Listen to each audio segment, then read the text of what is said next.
All right. We're Well, live.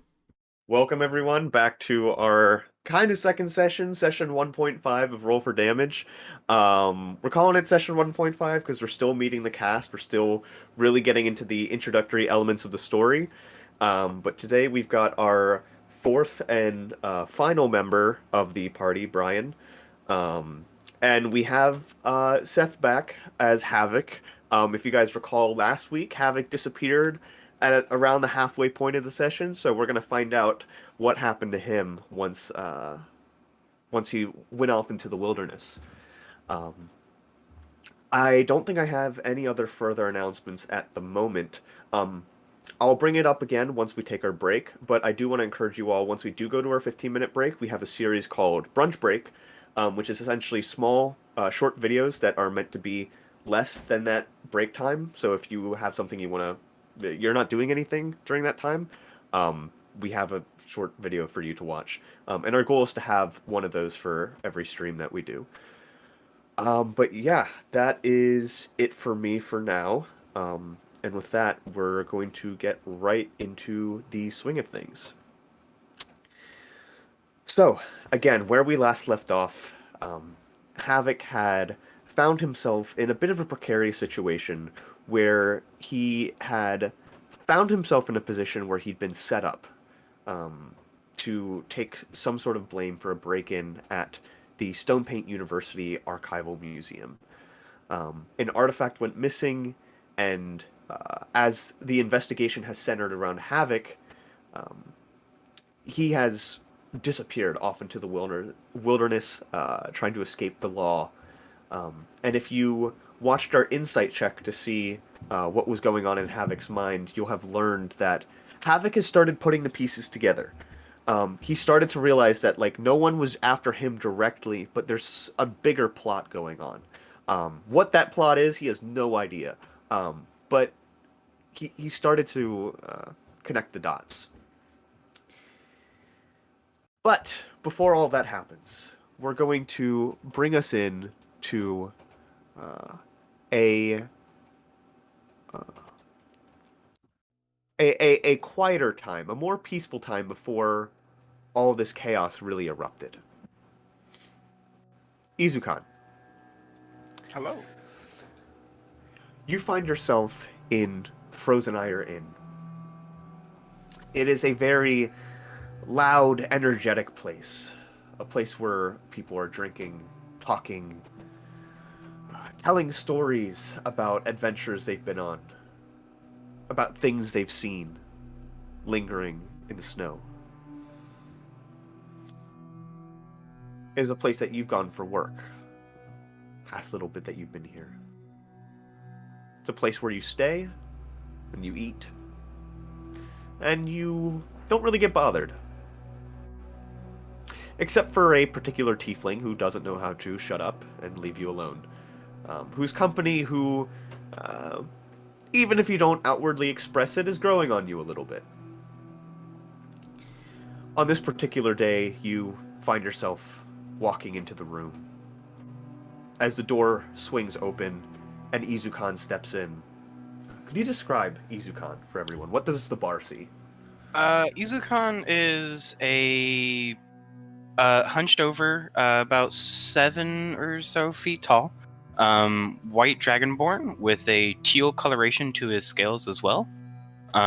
He wears kind of classic barbar attire, leathers, furs, small amounts of metal, with a longbow across his back. He has multiple eyes and multiple sets of horns, and a tail. How many eyes? 6 in total. Okay. Just a little creepy. They all blink at the same time, or maybe one at a time. Who knows? I didn't need Maybe it fluctuates. I didn't Not, need to not think all, about one than specifically the how his next. eyes blinked. Yeah. Keep So tracking Morse code on it. yeah, He's always speaking Morse code. as Izukan steps into the room, there's a draft that blows in, the door slamming shut behind, and everyone kind of quiets down for a moment before turning back. You can see there's this thin, scrawny kid sitting up on your chair, and you can see some other dude sitting next to him. His eyes go wide, and he starts, like, shaking his buddy, and the guy turns back and, like, scrambles off. Izukan will walk up to his chair now that it has been vacated, and sit down. Yeah.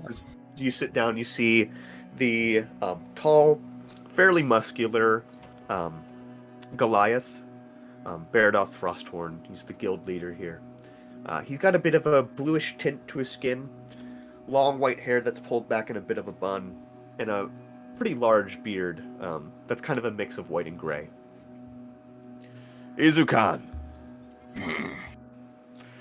You seek work? Yes.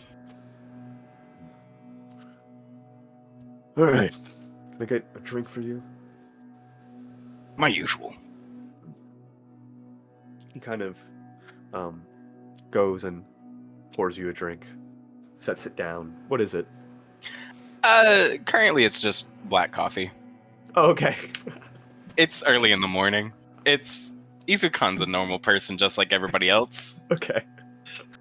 He needs something to help him get going, alright? He might be a big dragonborn, but that doesn't mean anything. Yeah. Alright, black and hot. Thank you. So, got a bit of a harder one for you today. Kid ran away from the orphanage last night. Early in the morning. There's been very little sign of him, but we know that he went southwards, towards the quarry. So, that's trouble already. We need you to track him down and find him. Do I know what's going on in the quarry? Like, it's obviously not a good place for a kid to be, but besides it being just a quarry, is there like anything else going on there? Not that you've heard of. It's this place. It's not frequently used as much anymore, but back in the day when a lot of the stuff was first being built here, it's a very old historic place, especially when the university was being built. They took a lot from this quarry. So it's still used, not as much. It is an export, but considering how hard it is to export stuff out, especially stone, it has become less and less relevant in recent years. So it's not abandoned. But it's also not in very high use either. Exactly. Which means that there aren't a lot of people around there. There are places of the quarry that haven't been checked for safety in quite some time. Like bridges running across stuff. So it's overall just not a great place for a child to be, especially when it's cold and windy and there's snow, and sometimes it's hard to see stuff. Okay.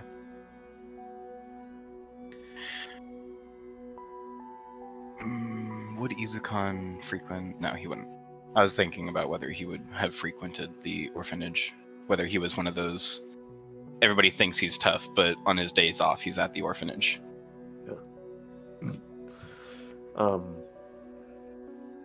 Yeah, if you could, I'll give you a timer for this one, but,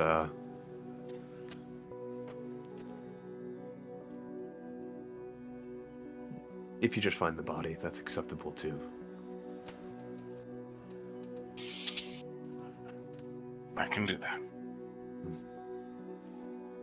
He pulls out one of those ice spheres and flicks his finger and lights a magical flame within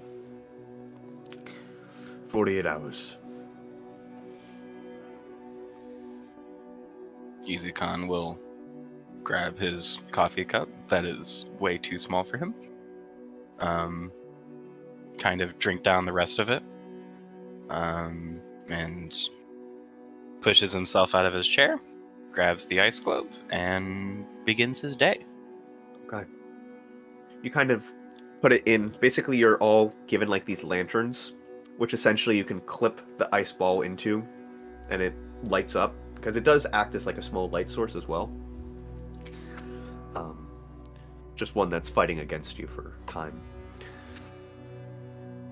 You finish your coffee, make your way up out of the bar, and you can hear people murmuring and speaking as you head off to leave. Where's the first place Izukan goes? The orphanage. Okay. The orphanage is not in the greatest part of town, admittedly. It's a little westward in the region known as Dark Sprawl. However, the Frozen Iron Inn is right on the edge of Dark Sprawl, so it's not too far. As you head over, you can see a tall, very gloomy-looking, old historic building. Looks like someone's mansion, a private estate that was turned into a place for children without a home. There's a large iron gated fence around it. It is open, as it is the morning hours. As you walk up to the front doors, you can see as you approach, a woman opens the door. She looks to be younger, maybe mid-20s, but she wears a white gown and a white hood that covers her head. She's a nun. She kind of approaches you out in the snow, meeting you halfway. Good morning. Good You morning. here from the Ire? Yes. Right. Right this way. Izukan will follow. As you step into the building, you can feel this warmth that kind of envelops you. You just see long, barely lit halls with very old paintings, old carpet, and just a general feeling of dread in the air. You can see several children kind of along the stairwell, kind of holding onto the banister, kind of looking down at you as the woman leads you deeper into the manor. She brings you into the kitchen. Can I get you anything? I am good, thank you. All right. Let me take you up to their room. Then, we had him separated from the rest. There was something odd we were trying to figure out, but he left.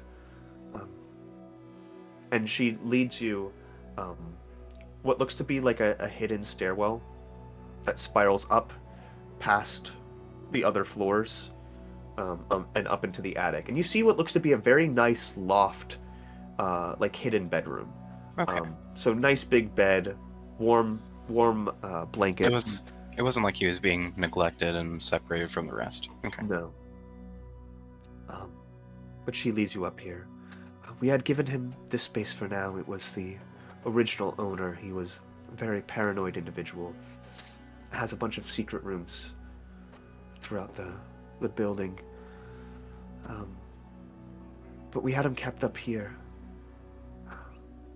away from the other children. He was setting them off. Could you tell me more about this child? How was he different? He wasn't that different. From the outlooks, he's just a normal 12-year-old boy. Okay. Most lively green eyes you've ever seen. But there's just wherever he walked, there was things breaking, people getting injured, people fighting each other. Hysterically, no idea why they were fighting each other, just his mere presence ever since he got here. We separated him and things have calmed down, but Then he ran away. He ran away. We were taking good care of him. We were trying to get someone from the college to see if maybe he was possessed or... Just looking around the room, can I make an investigation check or a Sure. perception check? Mm-hmm. It's a 5 for investigation. 5. You look around. You don't really find anything. It looks like all personal belongings were taken, or there were none to begin with. Okay. She brought up that there were multiple hidden rooms and stuff like that within this manor. Mm-hmm. Besides checking all of his stuff, right, and just doing a quick once over, there weren't any like notes or like that he had left behind or anything like that. No, unfortunately, not with a 5 investigation. Okay.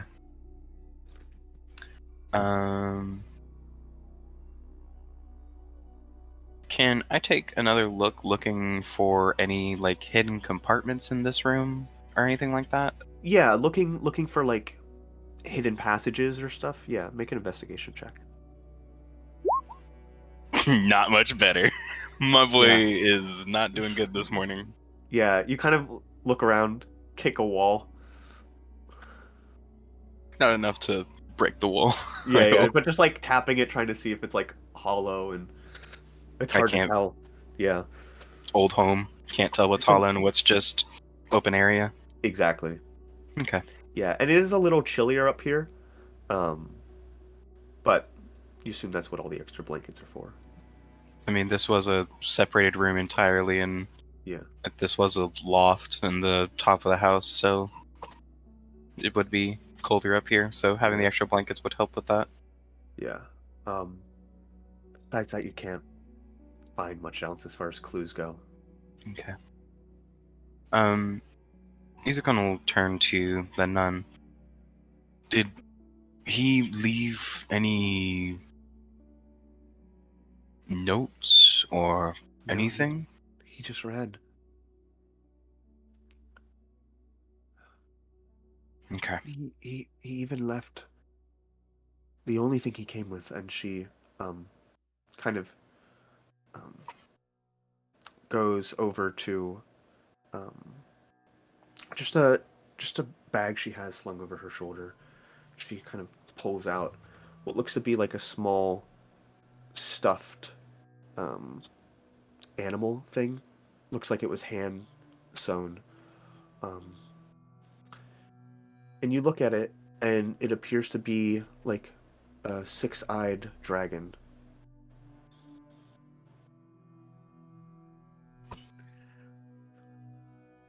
That's like a little bit off-white.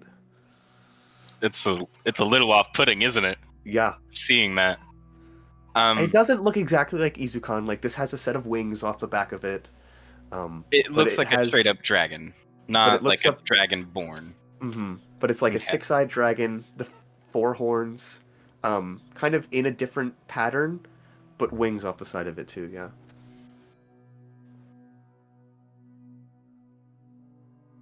I want to make sure that this isn't a prank or like some sort of joke. So Izukan can I make an insight check on this nun to see if it Yeah. is a legitimate like thing, or if this is just her being like, haha, I've heard about you around town, so I made it stuff. Yeah, of course. 20. Of course. With 20? the thing that I have a +1 in, I get a fucking 20. I'll say not just with like insight, but also just looking at this, it looks old. This was made before you got here, and she is not lying. Okay.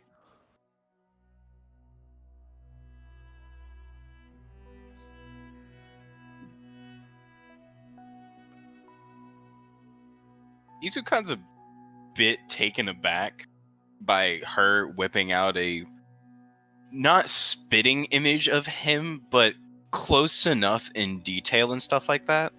Are the eyes teal as well? Like the same kind of teal as Okay, that's Not even the worse. exact same color, it's more of a darker blue. Okay, but it's like they tried to represent it as best as they could when they made it, whoever made it.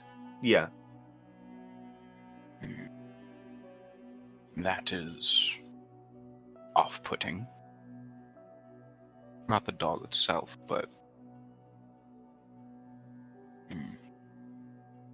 Izukan will reach out his hand for the doll. You take it.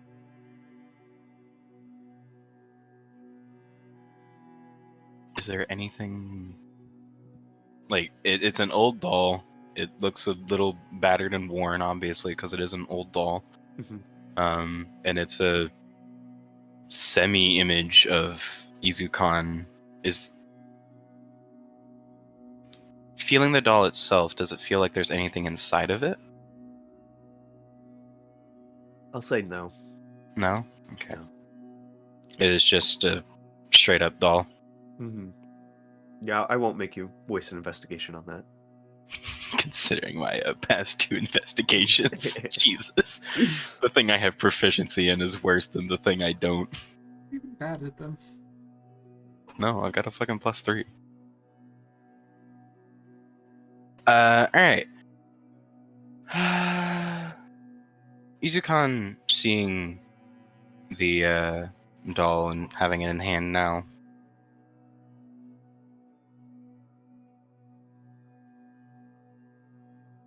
This boy, he did charge into the south towards the quarry. His safety is not guaranteed, so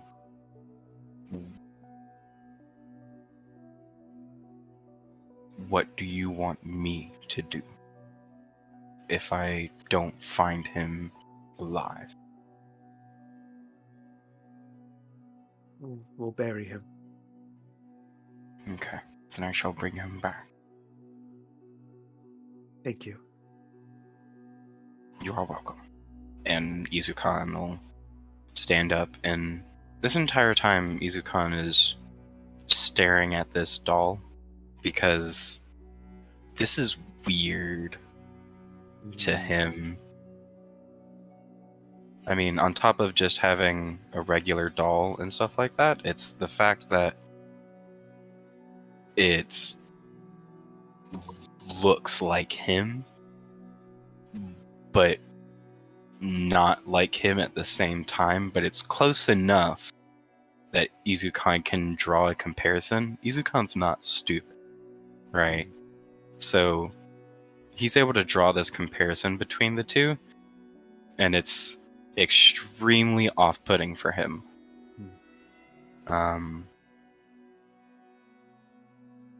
It's also looking at this doll, it's the thought that somebody endeared this doll enough for it to be one of their only possessions.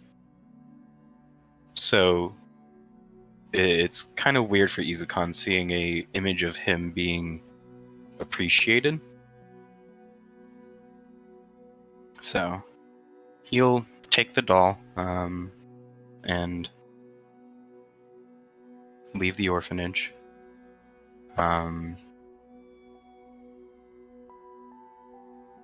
He does his best to not be like super intimidating to the children. Mm-hmm.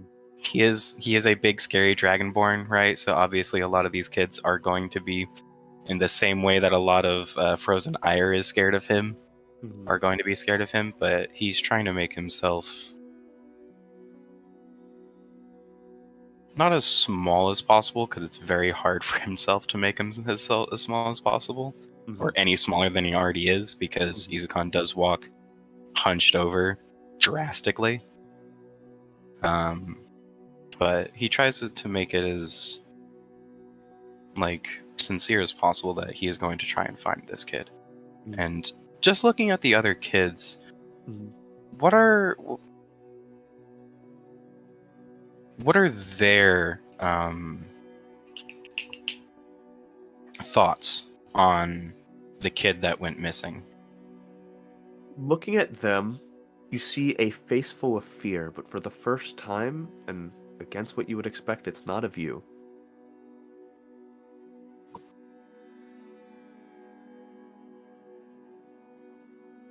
As Izukan's walking out, I'm assuming the nun's with him, just kind of following him along. He'll ask, Before I go, what do the other children think of him? They're afraid. Since he came into these doors, like I said, chaos. Okay.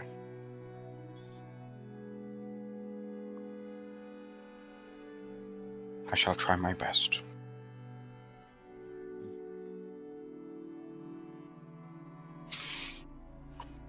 After that, thank you.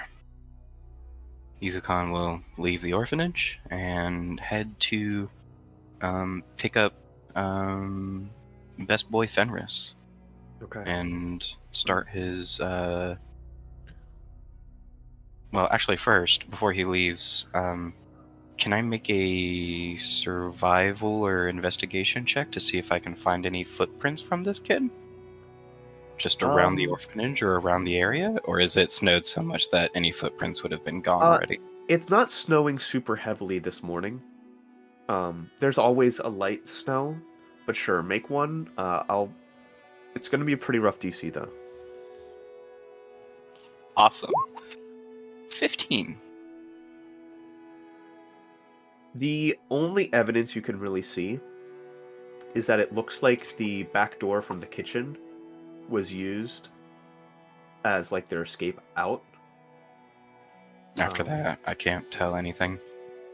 No, not really. And you can only really tell because, I mean, one faint little outline of footprints, and then it also seems like a lot of the snow that would have been on the door basically fell off when the door was shut behind them. Okay. But there's also no sign. For them to have gone south, they would have had to basically slip out between the bars, because the gates would have been shut, or they would have had to climb over. Climbing So over doesn't seem very plausible, but yeah, going through the they're bars. fairly. You could think, yeah, maybe a 12-year-old could get through that.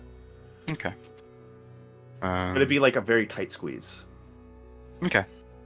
Then Izukan would head over to Fenris. Where's Fenris at? He would either be at the guild, if they have some sort of storage facility for mounts and stuff like that, or at the city's stable. Yeah, you could go to the back to Frozen Iron. As you get there, you see Fenris, and to describe what Fenris looks like. Fenris is a large white guard drake of similar coloration to Izukan, with an off-white coloration and very much smaller amounts of the blue. He still has the teal eyes that Izukan has, but there is a definite differentiation between Izukan and Fenris. Okay.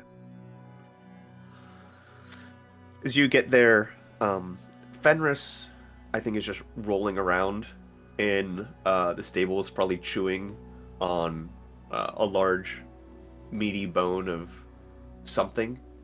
And meat that's not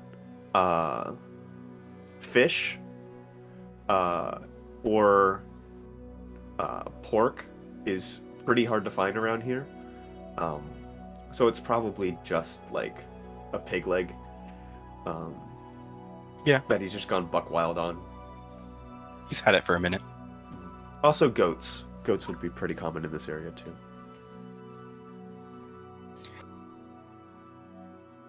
Okay.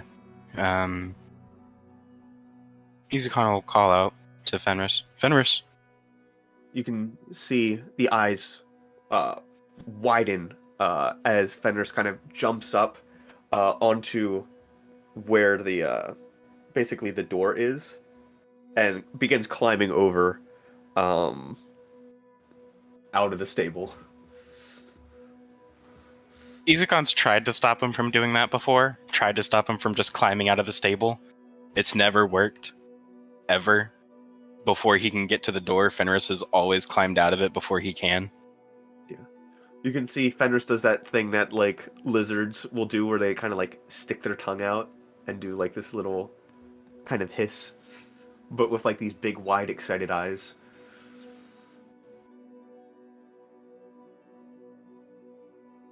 As Fenris comes over, Izukan will just kind of get down on one knee and, similar to how you would treat a dog, starts petting him and like says hello and stuff like that.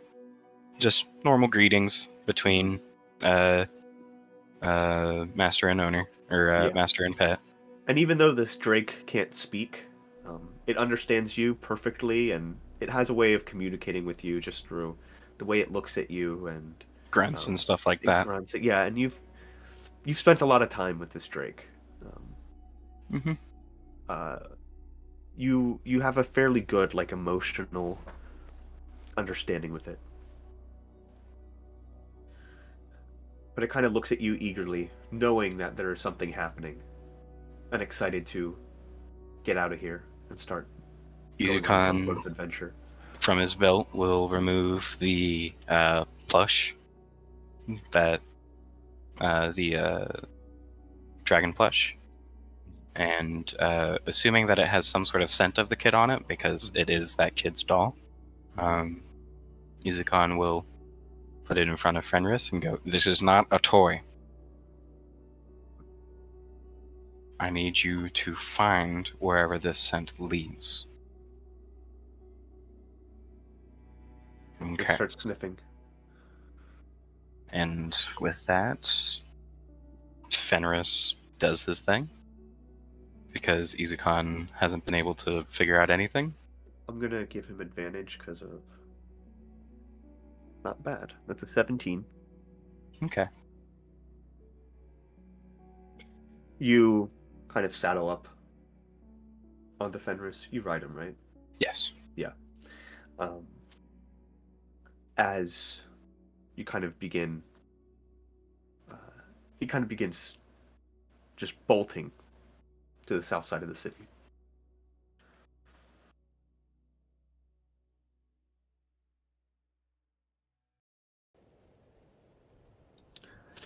As you escape the city's ridge,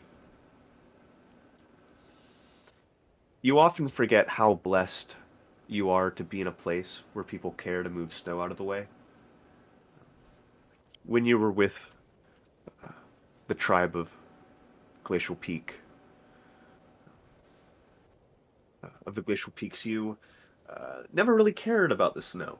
I mean, it was there, and no one took the time to move it out of the way. But thankfully, Frodea does a good job of having shovelers um, take care of the city streets. Um, and you would know Havoc is famed to be the best shoveler. Um, uh,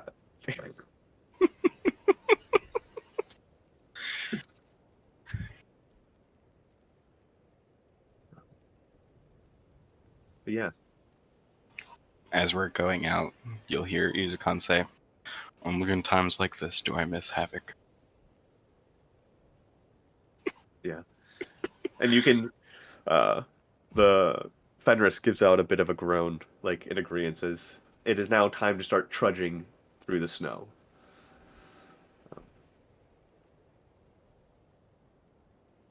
And the hunt begins.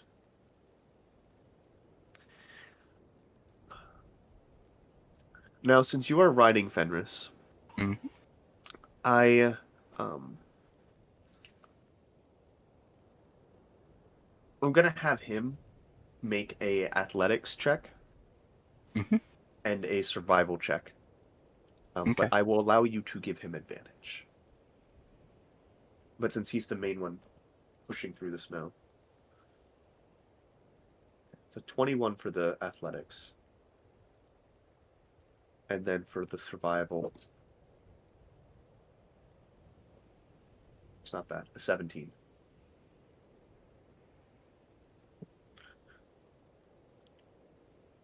He does a pretty good job. like pushing his way through the snow, keeping you guys off the end of a ridge that would send you plummeting into a ravine.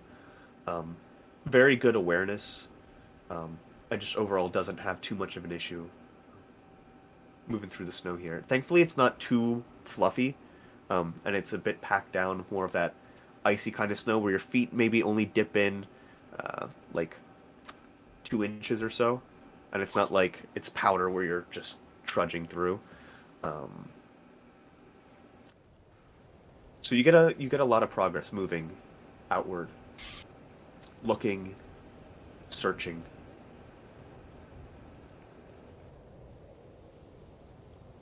But it's a long day. Fenrir seems to be caught on some sort of scent.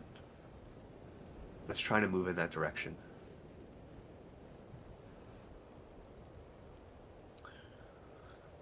What's your passive perception? 13. 13. You take note that you're kind of going south, but it's kind of turning out and around, completely behind the quarry, um, on the other side of it. So going around the quarry. Mm-hmm. Okay.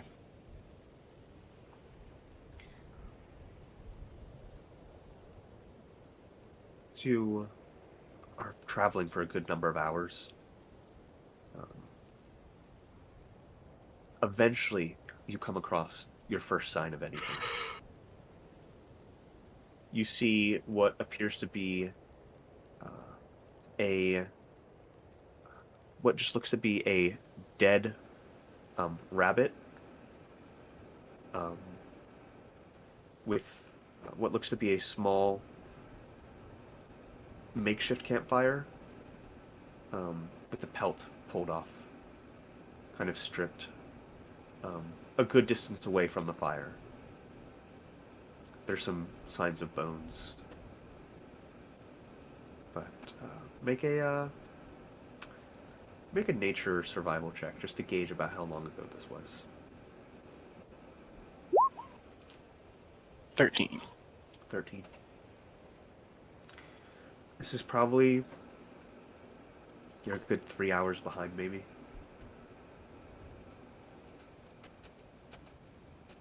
Okay. Looking at the area, for footprints or anything like that, are there any? Yeah, I'd say at this point, from what you caught up, there are. But you do see out in the distance there's a storm coming through, and by the time night falls, you're afraid that you'll lose any sort of progress.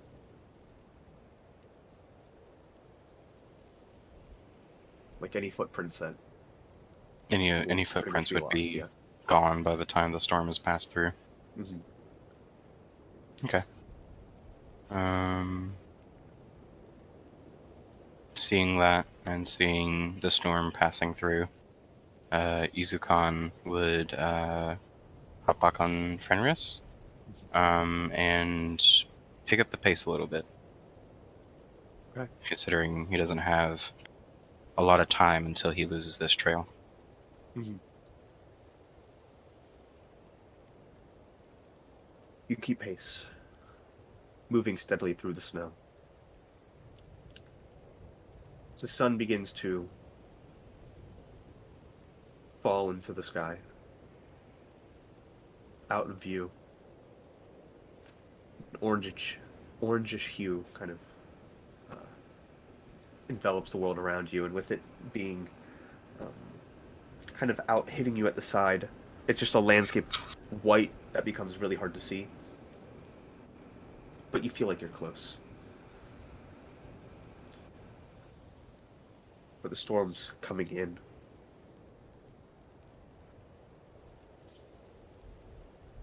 From the south.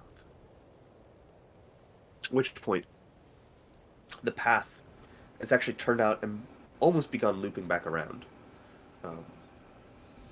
It's like this wide, basically around the quarry, and then is staking back out. Back to the path that was originally taken? Or A bit wide of it, but yeah, Okay. same general. okay. He's kind of thinking to himself. You probably saw the storm. I started to turn back around to head somewhere else. And will continue to follow said path. Okay. You begin to approach. You feel like you're close. And you look in the distance as the sun barely has any light left. And in the distance, maybe a mile out, you can see a slight burst of orange.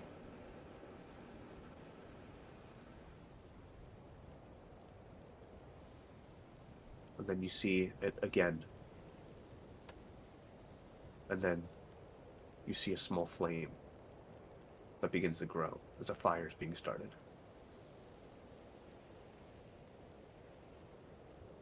Izukan approaching the fire doesn't make himself known immediately because he doesn't know who's starting the fire.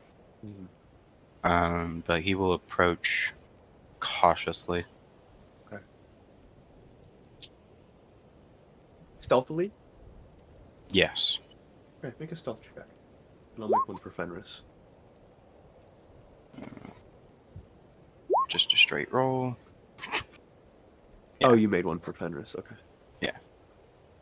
Fenris got a 4. Alright. You try to be quiet. And as you make your way forward, you can see what looks to be the storm at this point is about the touchdown. You've got maybe 5 minutes, but this is a good ways out. So you're going to be in the storm a little bit before you get to this fire. But as you look out, you can see what looks to be a surrounding group of rocks. And kind of nestled within is the fire. Not like a full cave, but it's got its... it looks like protection from the storm. As you move in, the storm begins hitting and the snow begins blowing, and that orange flame is an anchor in which you're keeping you fixated on that point. And as you get closer, you can see what looks to be a faint outline of a small figure, kind of hunched over, hands warmed by the fire.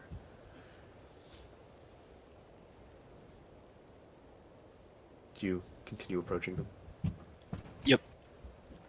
As you kind of come forward, are you still on Fenris at this point? At this point, with the storm and everything like that, I've probably unmounted from Fenris. Mm-hmm. Yeah, you kind of dismount and walk forward, and as you approach the light of the fire, you can look and see this figure. You see a young boy, looks about 12, covered in what looks to be fairly ragged clothing, but has a fur coat that's way too big for him, that he probably stole, as well as a set of fur-lined boots that do look to be his size, and a big, like, cap. Like one of those fur caps that have, like, the fur on the side and the top. Yep. And there's a pair of mittens laying in the snow as he has his hands being warmed, and he just looks up at you fearlessly. Just looks back down at the fire. Izukan will come up to the fire and sit down across from him.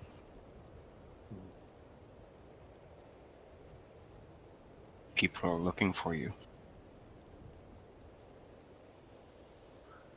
Really? Yes. Didn't think they cared about me. Cared enough to at least put up a notice that you are missing.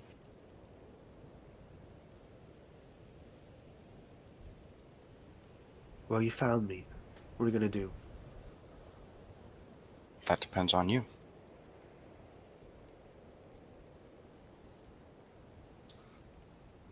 kind of doesn't even make eye contact. Just looking into the fire. I understand running away. They don't understand me. But they still wish to help. They don't want to help. They just At want to least. control. Or at least fix you. I don't need fixing.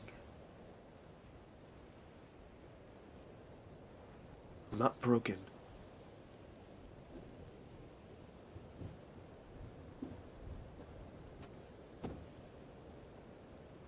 Can you tell me what's going on with you? It seems whenever you're around, fights start. Unlucky things happen. It's just who I am.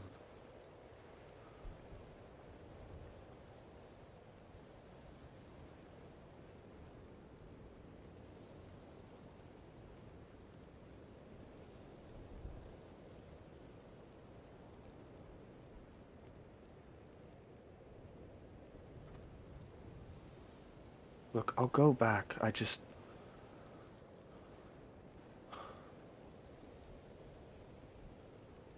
Maybe in the morning.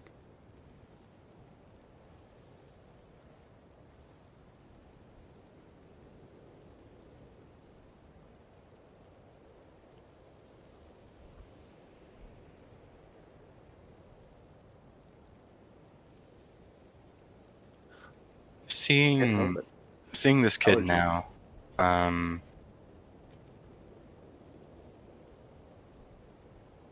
you said he had like no response to me showing up whatsoever. Mm-hmm. Did you expect me to show up? I expected someone to show up. A little bit. A little bit of hope that somebody still cared about you. Yeah.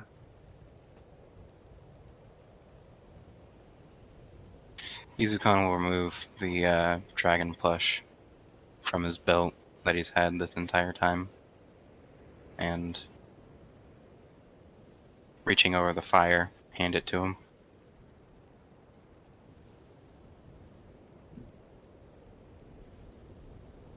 He looks at it. Thanks. Who made that?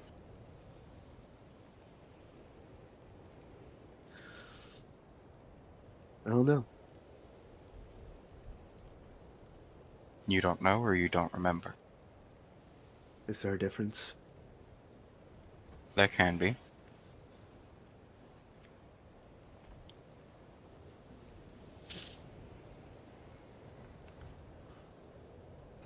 What's it matter to you? Izukan will point to the horns on the doll, and then with his other hand points to his horns, and then points to the eyes on the doll, and then points to his eyes with his other hand, and then making a general gesture at the doll to represent the color of the doll, making a general gesture to him. Kind of looks at it. So?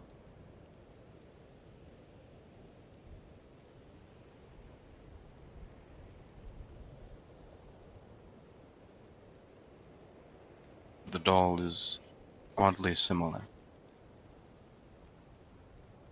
A lot of things are oddly similar.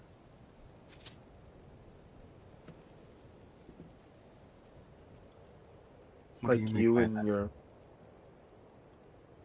That thing? You look oddly similar.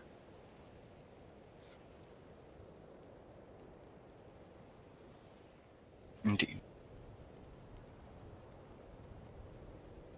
What do you think caused that?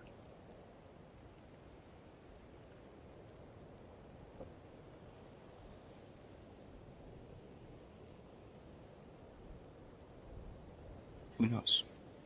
Some people would call it fate, destiny, coincidence. Well then, Let's just chalk it up to that.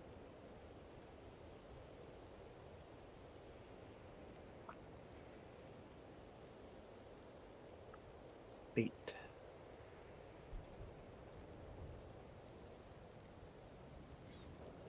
Why did you run away? I wanted to. That's not the full truth. I'm so sorry. You're good.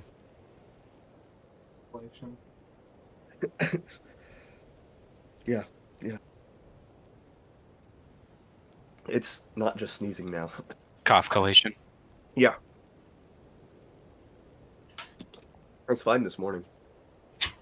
Just before this, you were just fine. Yeah, I was We just talked, fine.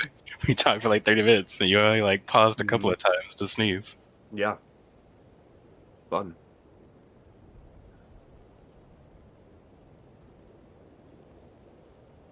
I don't need to tell you everything.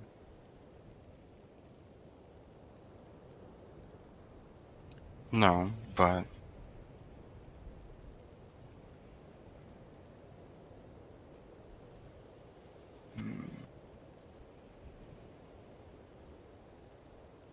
somebody else who has run away from too many things.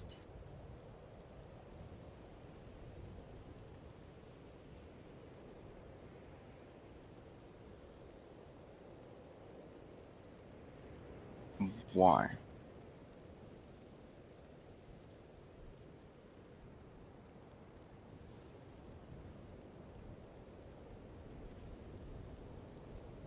Well, why'd you run away?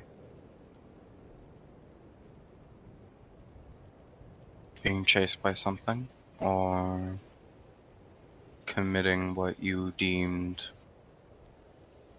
horrible things?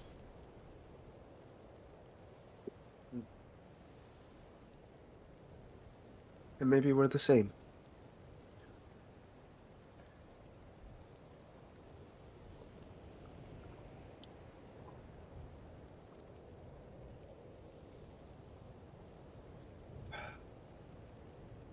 I've been walking a lot today. And the kid kind of lays down, curls up by the fire, pulls the coat a bit in front of his face, closes his eyes.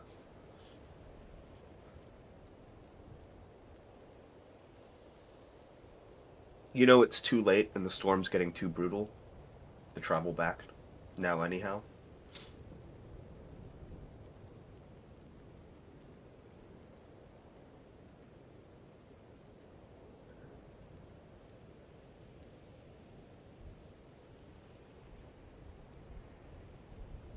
What do you do? Izukan and Fenris will keep watch in shifts between each other.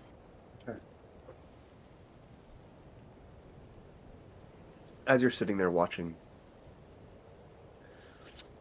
you see in the distance a faint glow after about 3-4 hours. And it's approaching.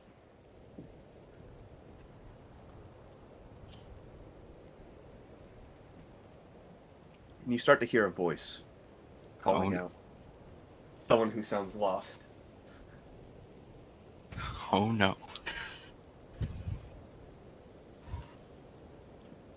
Havoc. Oh! The snow's really thick. I can't really see anything. It just gets in my eyes. Hello? Izukan throws another piece of wood in the fire.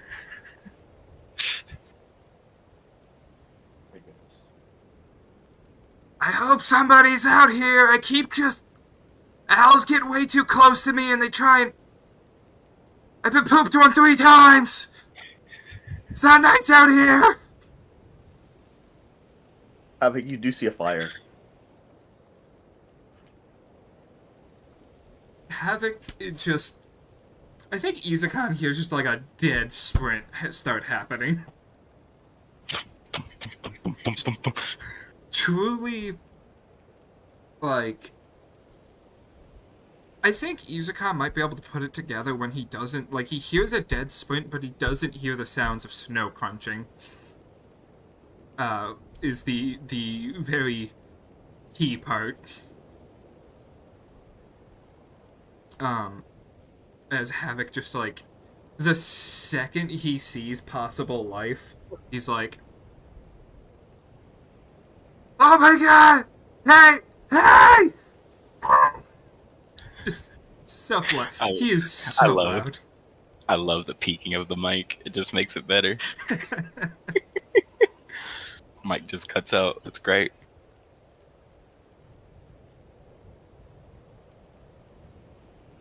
Eventually, Havoc approaches into the light, and you can see him. And Havoc, you see Izukan, his mount, and then like a bundle of just pelts. Izukan? I didn't expect to see you out here. I didn't expect to be out here.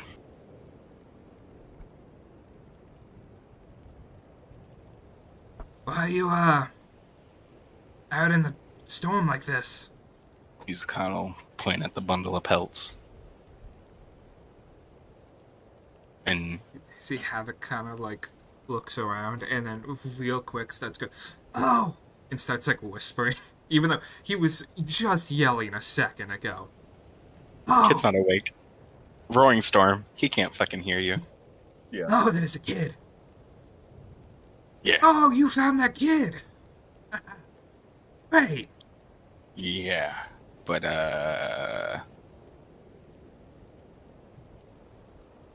let's just say... kid's weird.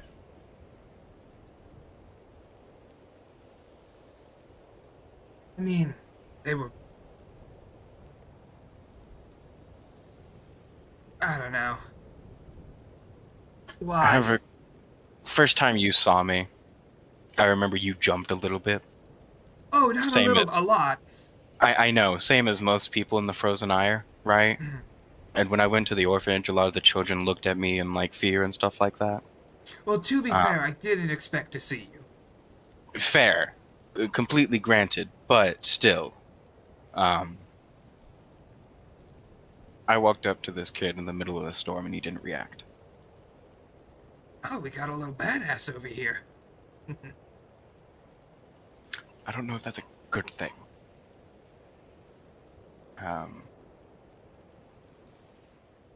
And he seems to, What is he? be 6? 14? somewhere in between there.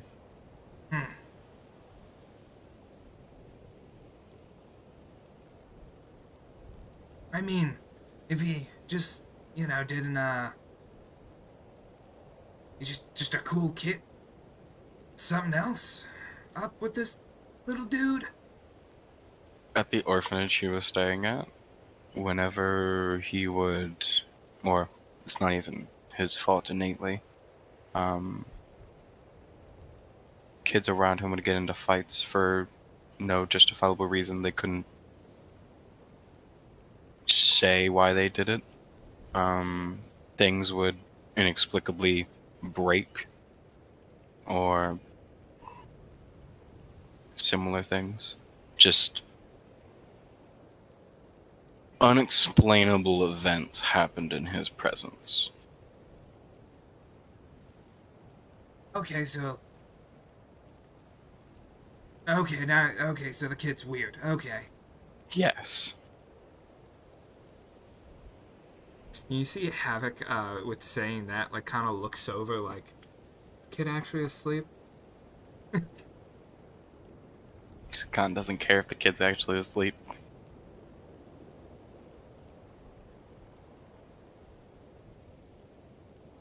Oh, boy, have I had a night.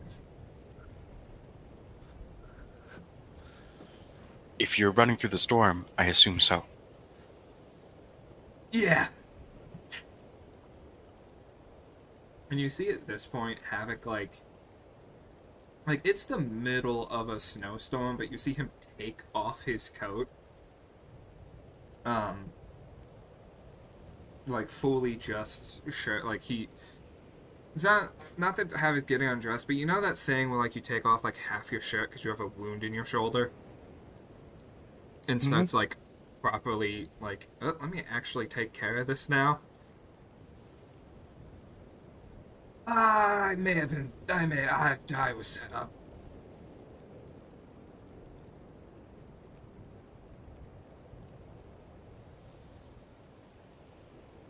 I want to say, what did you do? But you said you were set up. So what happened? Well, Hogwin told me to go meet somebody, and did. Except they weren't there, and instead there was like a bag of knickknacks and a mask and a broken window. And I now. Then the Frostblade showed up, and they said stop, and I was like, just kind of noped out of there, and you know, now that I think about it, I did break several more windows. I'm sure that'll be fine, though. Don't you still have a debt with the Frozen Ire? I'm doing fine with them.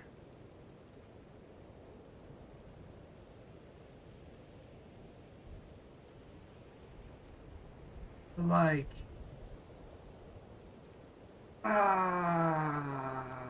yeah. Honestly, I wasn't really expecting to run into contact with anyone. Kind of. uh, but 100% pretty sure I was set up. Or like, no, I was set up, but like, pretty sure there's like more to it, you know?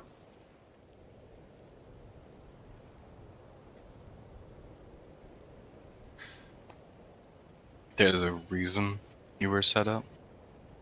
Well, yeah, I mean, Godwin wouldn't like betray me like that. So like, somebody did that. Like, somebody did that on purpose.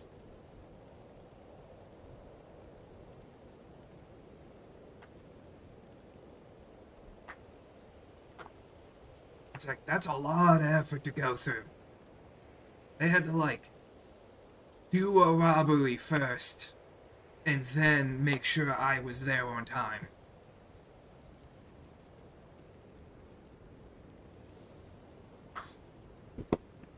And that also it was timed out perfectly so that the Frostbraids would be there soon after I got there, so that I couldn't, like, have, like, I don't know, walked away.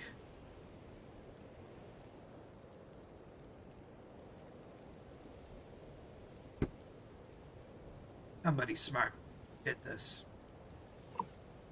Get him. Mostly because I kind of have to get him, because if I don't, then I can never set foot in that city again.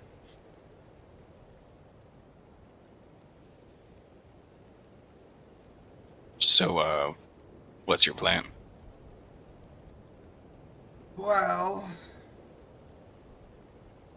I mean, I technically am an adventurer. I could probably just, like, hey, let me either A, sneak around, do this kind of stuff, and then just, hey, here's the guy who actually did it. Here's the evidence. I'm good. And if I got caught, you know, I'll just explain it to the Frostbands. I'm sure they'll understand. You see Havoc just, like, has, like, a smile, and even though it's the pitch of night, his teeth, like, shine. Get, like, the little star effect. Little ding. Glint of the fire. Yeah.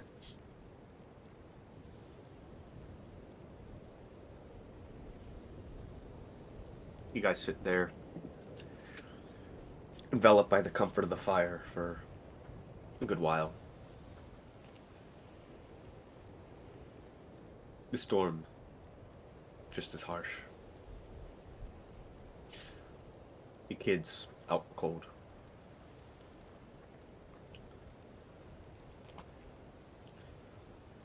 You take turns.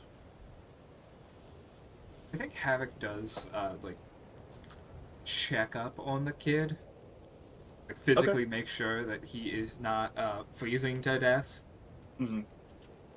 Cause, Make like, a medicine check. yeah. You know, the most used check in the game. Yeah. All the time. Always relevant. That's it. I don't see it. Oh, there we go. Oh, there we go. 13. 13. He seems okay. Like, perfectly healthy. Like, weirdly perfectly healthy, or just... Maybe weirdly perfectly healthy. You expect maybe he has signs of a cold. Especially with how long he was traveling. Mm-hmm. Havoc, like, does a little bit of mumbo jumbo to make the area a little bit warmer. You know, his patented shoveling skills.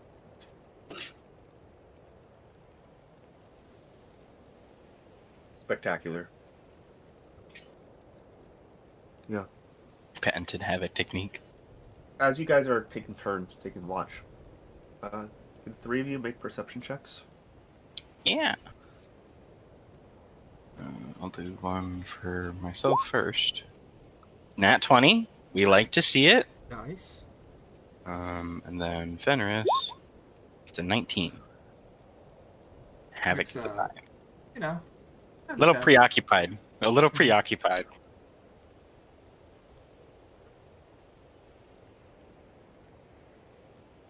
Izukan and Fenris do a fine job keeping watch. And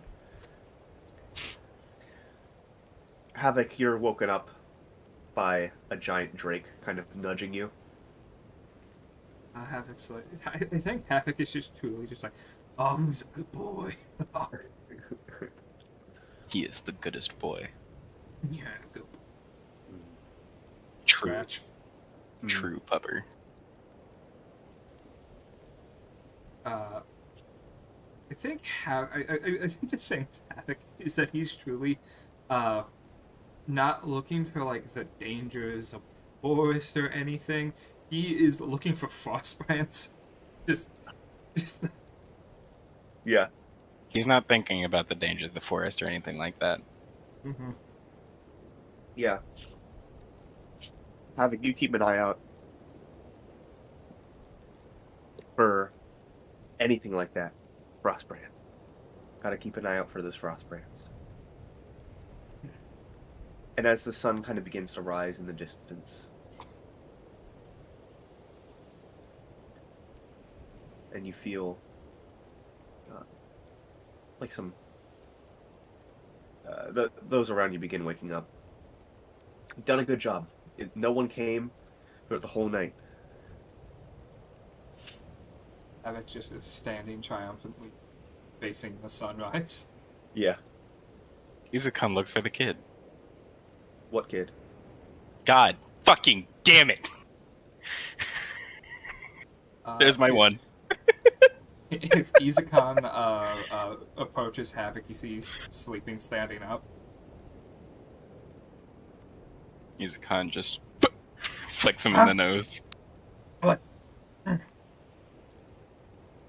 you see Havoc like looks around like he got in this pose before the sun rose, expecting to have done a good job. Mm-hmm. The kid is gone. What? What? Is there even a pile of like rags or anything like that, or did he just No, there's nothing. walked away? Okay. The stuffed doll's still there. God fucking damn it. Okay. Yo, what's this thing? You see Havoc like picks up the doll. Uh, Izukan! apparently. This looks like exactly like you. One Little for bit one. different. A little bit different, but yes. Holds it up next to Izukan. One for one. As Havoc, don't you are have holding weights. it up next to Izukan, you see something move in the background behind him. One for Huh? 2? Two? And you look and you see moving out from like a pile of snow what looks to be a large saber-toothed tiger. Bakers. And you can see its mouth seems to be full of blood. Oh, that's not That good. kid's dead. Oh, that's not good. That kid's dead. Mm. 1 for 1. Exact same But it kind of thing. comes out from around the snow and sees you all. And you can hear it begin to growl. Izukan, can I try and make an intimidation check to make it not? Yeah. What do you do? Izukan stands to his full height. Okay. As Can you Havoc- stretch yourself out big. Nope. I was gonna say can Havoc help, but Doesn't matter. It's 5 or a 6. We love to see it. It doesn't work.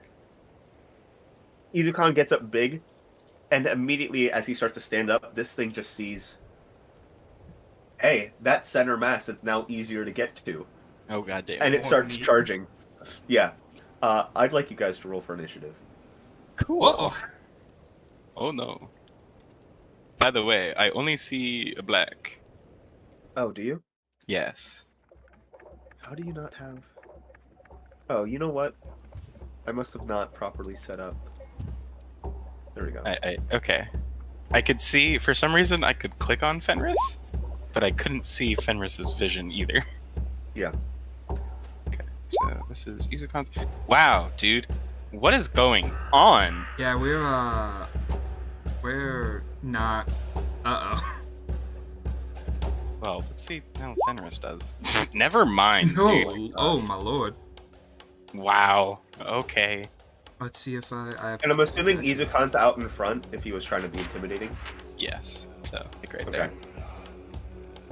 This thing is going to run straight towards you, jump upwards, and is going to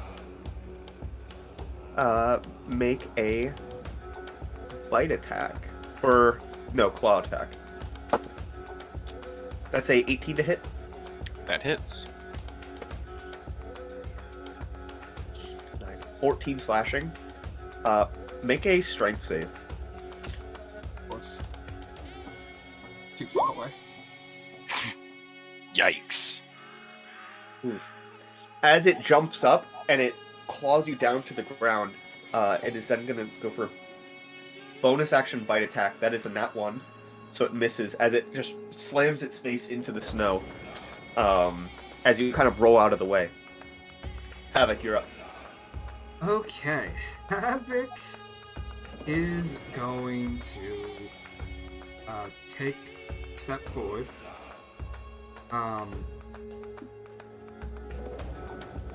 Yeah. He sees his buddy just got bitten the fuck out of, so he'll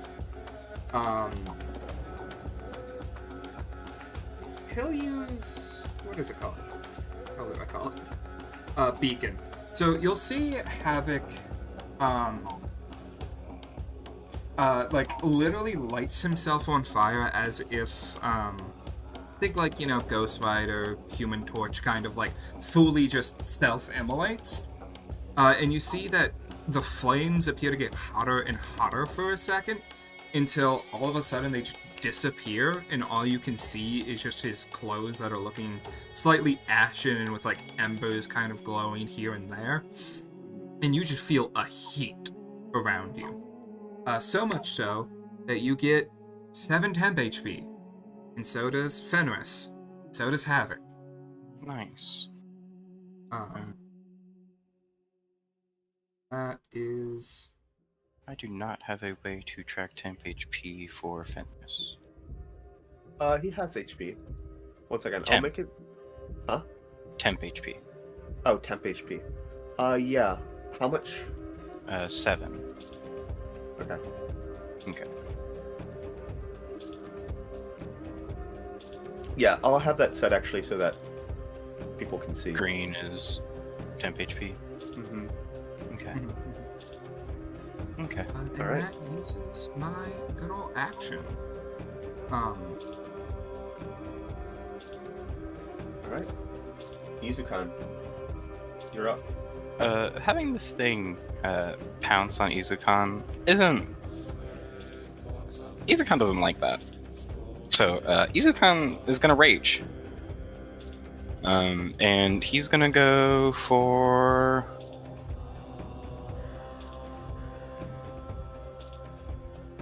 claws. Transform. Yeah, claws transform. Form of the beast claws with his rage. So he can make 2 attacks. Cool. Okay. Yeah. First attack. 13. 13 hits. 10 slashing. Alright. You cut into the side of its face. It reels back. You are prone, by the way. Just as a reminder. Yep. That's a bonus action. Then second attack. That hits. 8 slashing. You carve into it twice with both claws. As Izukan gets large, what does his rage look like as his claws? His arms kind of elongate a little bit, and his claws seem to grow in size, and he gains. The scales on his arms kind of flip up a little bit to make them bigger in general. Yeah. So all of a sudden, Izukan, already big, appears even more big and menacing. Kind of pulling yourself up, growing in size before just reeling into this thing twice. Yeah, that hurt it a bit. Fenris is now up. Cool. Fenris has a 30-foot movement speed, so it'd be 20, and then to get behind it. We'll say Yeah, he ends Fenris up- could 100% flank there. Cool. With that, Fenris will make a multi-attack. First with its bite. Nope. Oh. Oh, Well, actually, no, no, that's at advantage. advantage. Yep. Yeah, That's yeah. advantage.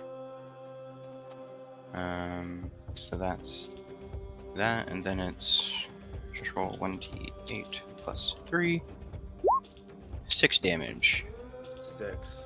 on the first attack from the bite, and then the tail attack is an 18. That'll hit. 6 bludgeoning. 6 bludgeoning. As Fenris reels into this thing, you can see blood now trailing off the back of this thing's hide. Looks fairly beat up and bloodied. As it kind of looks at you, Izukan, it's not taking its eyes off of you. Cool. Yeah. The saber tooth goes. It looks directly at you, Izukan. You know, I was expecting you to be a little bigger. A little stronger, too. As it just starts speaking. It is then gonna make another claw attack. What? I'm gonna, Kid's haunted. I fucking guess. It's haunted. 15 to hit? 15 to hit. Yeah. Matches AC. So that'll hit. Oh, jeez. Minimum damage. 7 slashing. Awesome. 0 temp HP. Prone, right? I'm thinking. Yeah, I only add a +2 to this. I'll do, interception. Okay, so that's a What does that d10 do? plus 2. So cut 4, or that'd be after resistance. Yeah. So 7 with resistance would take it down to 4 So take it down 0. to 0. Three to So 0. I'm So, so I'm Havoc, still at what do you do to 7 block temp it? HP. You see Havoc, just out of nowhere, like, as this thing, like, comes down onto Izukan, you see, just a beam of fire, like, starts producing from his hand, and as it's, like, coming out, it takes the shape of a sword that he grabs, and it's just, like, pointed into its mouth, so that it, like, it thought it was about to bite down on this big lizard, but there's actually a sword in its mouth now. All right. And now, Havoc, it's your turn. And then, yeah, Havoc will take one step forward. It doesn't really matter, but you'd refresh on the 7 temp HP. And I'll make a sword attack against this tiger. At advantage. Yeah, at advantage, too. Because my boy Fenrir's big. Big. Great sword. Big pupper. Okay. Dang. Okay. Damn, I Alright. should have Searing Smited on this. That's gonna be, what is that, 19 bludgeon? Why is that bludgeoning? Weird. That should be slashing, Yeah. and 2 Why fire. is that a +0? It's because that's a static number, not Yeah. a... Oh, Yes, static number, not a rolled number. Got it. Yeah, it's proficiency bonus. Got it. I was confused about that. I was like, why is there... Leave this thing, leaving it with just a fraction of vitality left. As you cut down into it, you can see it basically spurts out blood onto the ground. And as Havoc, like, slices down into it, you see that he leaves a giant, like, on-fire wound on his eye, like one of the tiger's eyes. Disadvantage on attack rolls. Okay. I'll start him at next time. Yeah, but you can see just this blazing streak of fire across its face, and it looks like its skull is fractured open, and it's still, that one eye is still looking at you, Izukan. Hearing it talk, does it remind me of either A, the dream, or B, the kid?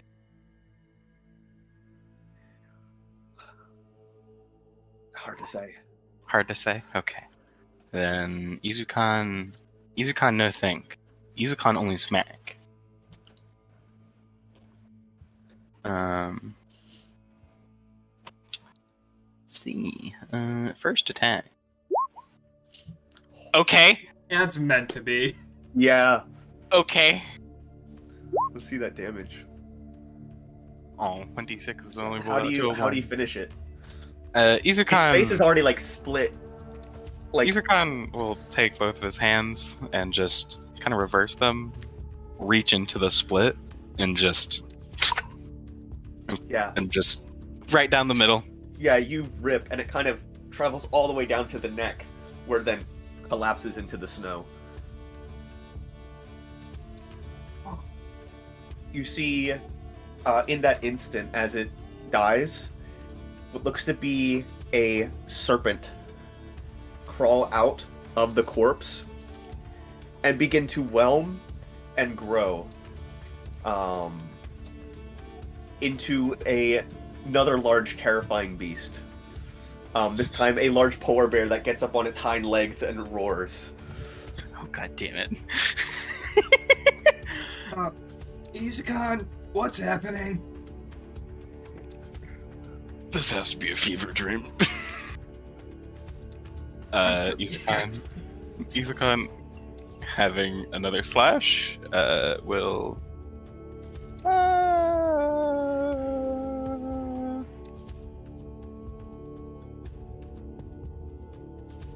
Yeah, we're not going to do that. We're going to do that. I'm assuming Alright. hits Yeah. more damage from a regular attack. Yep. As you cut into this thing, as you see it basically quickly grow into a full polar bear, something weird is going on. Izukan is also going to move 10 feet to the right. Alright. Fenris is up. Fenris will move 10 feet to the right. And then make 2 attacks. First attack is a bite. 12? Matches. 9 piercing. Second attack is a tail attack. For an 8 or 19. That'll hit. For 5 bludgeoning. kind of quickly biting down, hitting this thing. You can see the polar bear's already bloodied. Oh boy. And it just kind of begins towering over you, Izukan, as it gets back on those hind legs. And it's going to make 2 attacks, one with its bite and one with its claws. Okay.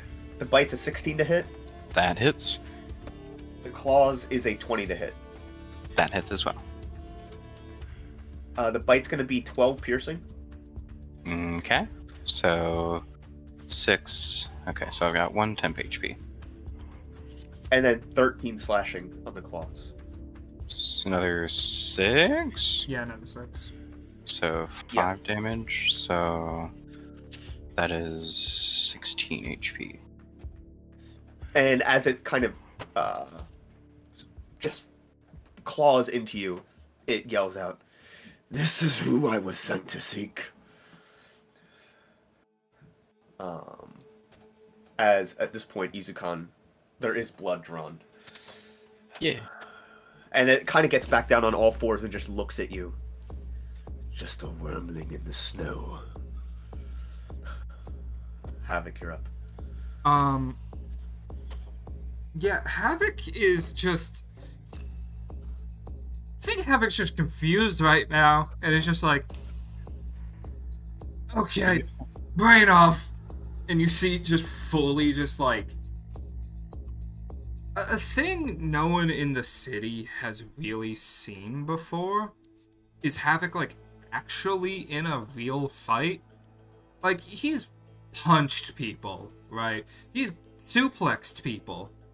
A lot of people, in fact, actually. But, like, Havoc hasn't really, like, drawn his sword to stab somebody, around these people yet.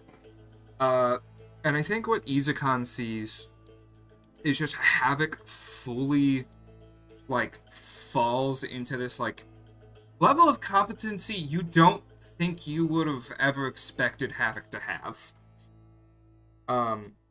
As he'll move right over here. Hey, you get 7 temp HP.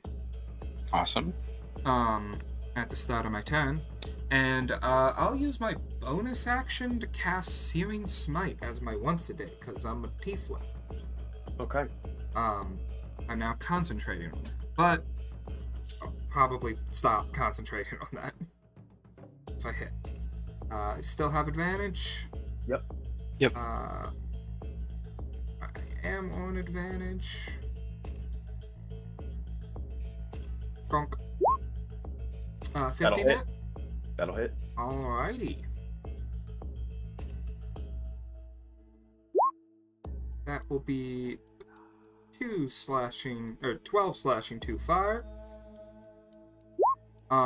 It will take an additional fire and needs to make a DC 14 con save. Or additional 1 fire. That's a 10. It is lit on fire. Okay.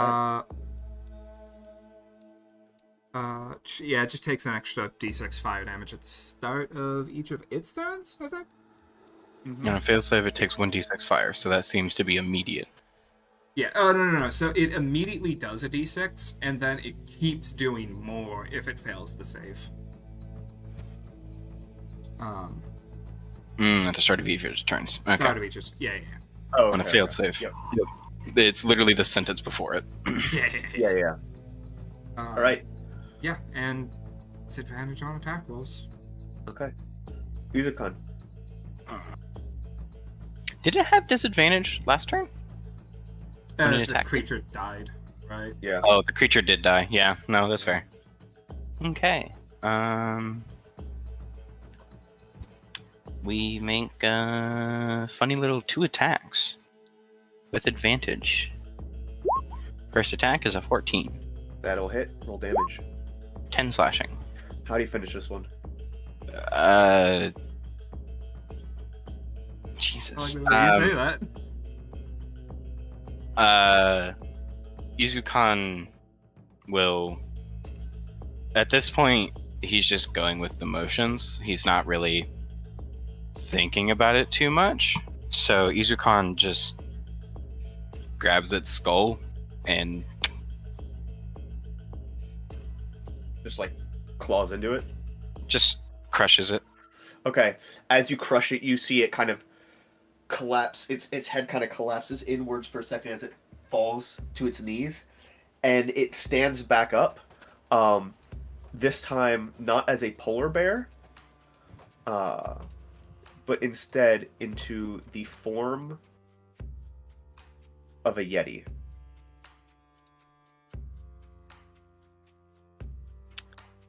I will say, no longer concentrating. no, it'll still be on fire. Okay, that's good. Something didn't crawl out of it this time. It changed forms this time. Changed forms. Okay. Second attack. Okay. Second attack. It's a 23 to hit. That'll hit. 8 slashing.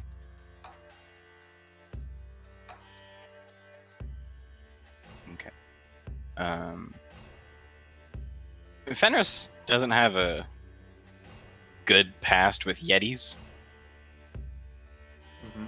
So Fenris not too happy about there being a Yeti now. He was fine with a polar bear. He was fine with a saber tooth. Yeah, those are snacks, right? He's not all that great with a Yeti. So he's going to move over 5 feet. Also, Izukan's turn is done. Yeah. There's nothing I can do. And I don't plan on reckless attacking right now because it's a fucking death sentence. I don't want to give my DM free advantage when I have no ability to take damage. Come on, please. No. Hey, I would probably give it a disadvantage at some point. I mean, he has disadvantage now. Mm-hmm. I mean, he is a Yeti. Oh, Big crit. Fenris don't like Yetis. Don't like confirmed. Yetis. 15 piercing. Jesus, Fenris. Yeah, that's a huge bite. Tail And attack. that'll hit. 6 bludgeoning. Fenris just bites into this thing, slamming it with its tail, and you can see more blood drawn off the back of it. Yeah, Fenris don't like Yetis. Confirmed. The dice tell the story. The Yeti is up. And it kind of...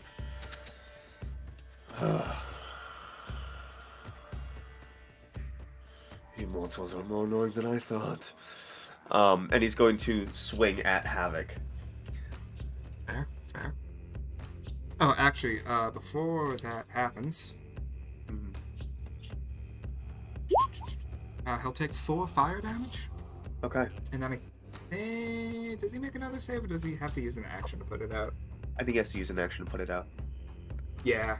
Spell ends of the target or a creature within 5 feet of it uses an action to put out the flames, or if some other effect dousses the flames. Yeah. Or you lose concentration. Correct. Yep. So that'll be a 17 to hit Havoc. That's my AC. Okay, and then the second attack is only a 16. That'll be a miss. Okay. So that'll be 6 slashing and 1 cold. You can't resist 1 damage, so that's just 7. Okay. Yeah. No more Zero template. template. Lucky 10. Oh, That'll be a that's DC good. 10 con check. Didn't have Exactly. advantage, but 10. Yeah. Okay. That is the Yeti. Havoc, you're up. I now have 7 temp HP. And I will. I don't got much more in my bags of tricks. So. I mean, you've always got your patented stab. Yeah, so we're gonna go with the most interesting trick in the book. Stab. First form, snow shoveling. That'll hit. Yeah. That'll be 14 slashing, 2 fire.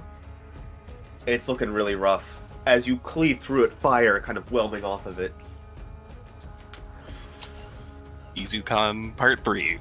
Yep. 10 slashing. 10 slashing. You cut this one down once again. And you watch as this time it collapses into the snow. Does it get back up?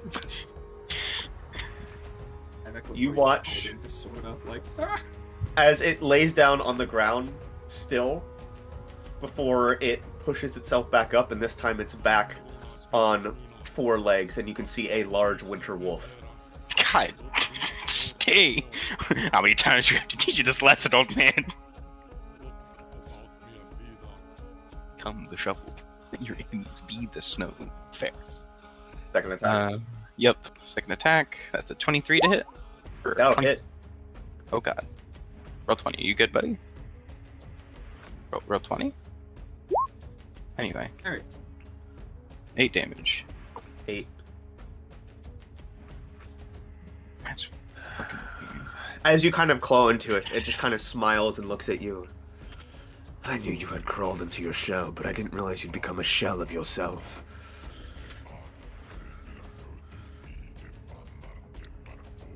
Fenris is up. Okay. First attack. I cannot. Okay. Give me just a second. I gotta roll 20 because for some reason, one of the pop-ups won't go away. Oh, fun. oh, Yeah. yeah. One of the, like, damage calculation pop-ups Mm-hmm.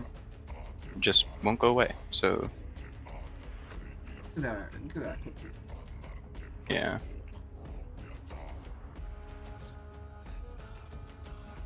I can't believe that Havoc's first attack in this campaign was a nat 20. It was Izukan's, Right? I think. Was Izukan's a crit? No. No. No, Izukan got a double crit, though. That's right, that's right. Immediately after it. Yeah. Yeah, that's right. He had a turn before. You good? Yeah, sorry. Give me a moment. Just... Yeah. Do you want me Moving. to roll the damage for Fenris? I got it. I'm back now. Okay. That is 8 piercing. Okay. Fenris bites into this thing's hide.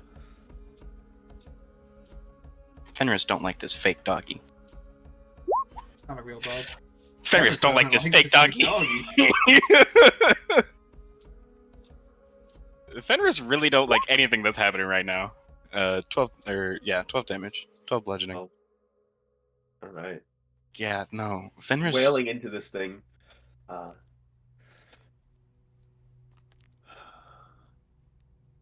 It will... Going to swing again at Havoc. You foolish mortal. I'll make your horns match. And is going to bite. Rude?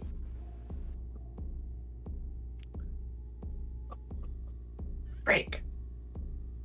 Miss. That one. As it just jumps towards you, Havoc. And it's telegraphed. You're able to like roll out of the way. Oh no, Havoc 100% puts his sword Oh, in okay. the wolf's mouth. Yeah, No, putting it there, part 2. throwing it off. It kind of lands and looks down at you, and I like how it's kind only of hit paces a little Havoc bit once. in its space.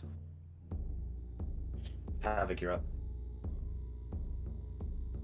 You see Havoc kind of, like, come out of it for a second. Okay, seriously, doggy. What the hell are you doing? Like, you can see what's happening here.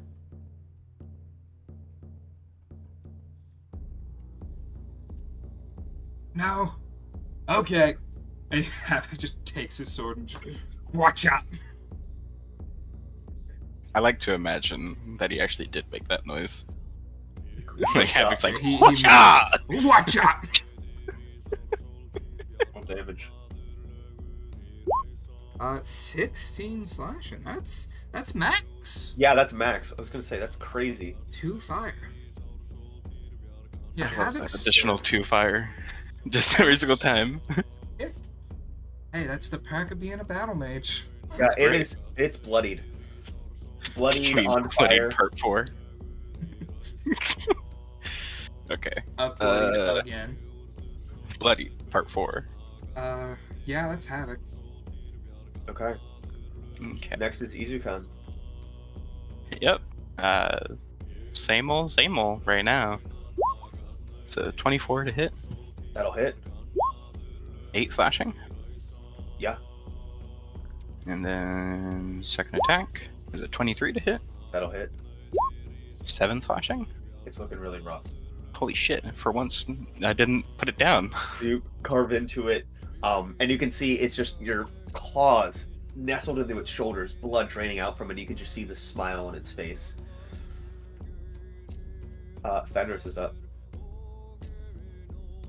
Okay. Bite. 11 piercing. God. And Fenris Max just damage. really... Fenris, Fenris don't like anything that's Yeah. happening here. you watch as Fenris jumps over this thing and bites down onto its neck and just squashes it into the ground as it just goes limp. Limp part 4. Let's see what it turns into this time. And in that moment, it kind of is still. You can see its eyes gloss over before the body begins to swell. And you watch as the body swells and explodes outwards, just releasing blood and just white pelt fur everywhere, as a large mammoth appears in its face. Fenris is thrown back as it trumpets up into the air, and it stands tall before you. You were saying. Fenris says his second attack. Cool. It's still on fire. Tail. This is a new one, actually. 21 to hit. 21 hits. 7 bludgeoning. Alright. The mammoth is up. Kind of looks at you, Havoc. The young mortal swung with such determination, but no matter how hard he swung, he could never destroy his utter mediocrity. And is just going to gore you. Rude? 23 to hit. It's...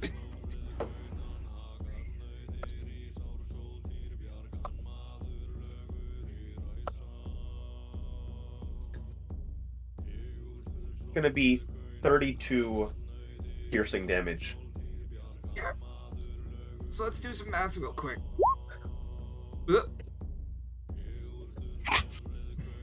'Don't succeed on that con save. 100% no. Yes, fire fades. 38. So, okay. Hey, I'm at a decent 13 HP. Yikes. 1 hit. Yikes. You see Havoc just, like, fully ran through. Just, like, coughing up blood. Yeah. It's your turn. 7 more temp HP. It's just, like, it is really to note, like, it is so hot, yet Izukan, it doesn't burn you, right? Like, it has gotten really hot, but it, maybe, it's because you're, a lizard, and lizards like laying on hot rocks, but, like, the heat just kind of makes you feel like liquid, like you just keep going. And yeah, Havoc is just... Okay.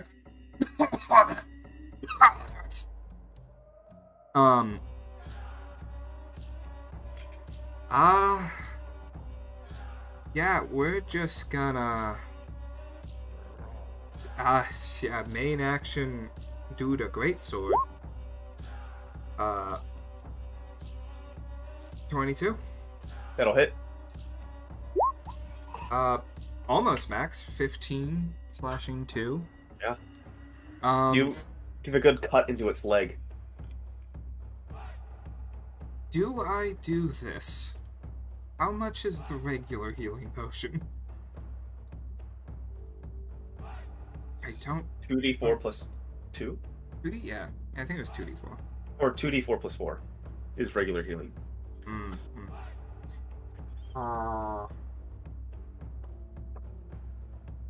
Yeah, I'm real fucking... I'm just gonna use a bonus action to heal myself. Okay. Let's type that out in chat. Flash roll 2, 4 plus 4. Plus 2. I can't... Yeah, it's... 10 HP back? Nice, that's good. As Havoc just, like, pulls out a bottle, kind of mumbles to himself.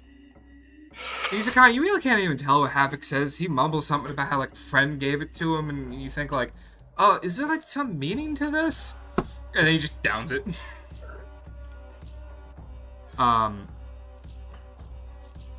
Yeah. Yeah, that's Havoc. Okay. Izukan, you're up.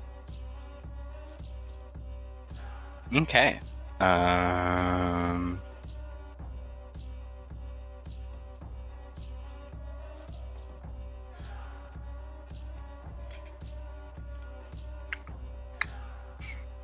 Not really much that Izukan can do except for smack smack. Okay. So 19 That'll hit. for 12 slashing. Yeah, again, just cleaving where you can reach. You can probably reach, like, the belly. Kind of clawing up into it. Second attack. 12. That just misses as you kind of claw into its hide, but you just get stuck on the thick fur. Okay. Fenris. Okay. Fenris will take his first attack. Bite attack. 16. That'll hit. 5 piercing. And Kind of then bites up onto its buttocks area. tail. 21. That'll hit. 7 bludgeoning. Yeah. Just wailing into it. This thing is big and meaty. I think I'm just putting it in the work. My Fenris. He really is. Let me see.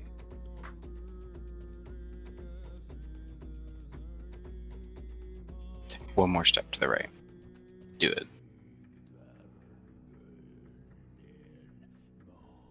One hop this time. Technically, it'd have to Yeah, be it's gonna 2. do it. Okay. Reaction from both of them. Actually, wait, it was here, right? Yes, Yeah. it was right there. It actually makes sense to go the opposite way. But it'll still provoke attacks from all three of you. Okay. Havoc doesn't take it. Okay. 16 to hit. 16 does hit. 11 slashing. No, I was right the first time, actually. I'm stupid. No. Oh, I'm right. 11 slashing. Yeah. Okay. Fenris. 22 to hit. Mhm. 4 piercing. Okay. It's bloodied.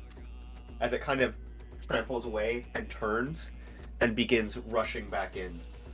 10,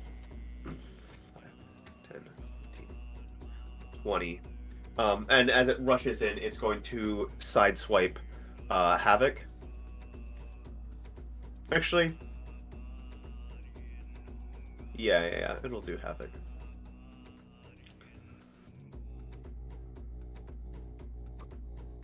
That's a 20 to hit. Yeah, that hits.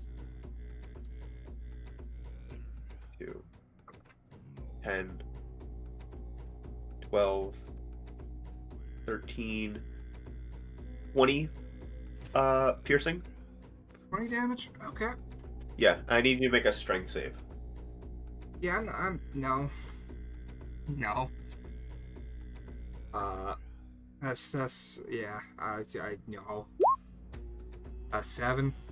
Havoc, you're knocked prone, and the last thing you see is a giant mammoth foot stomp down, and you're unconscious.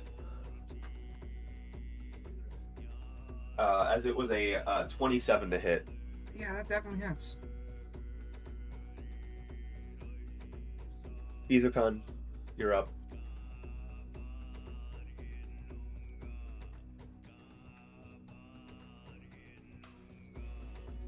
Okay.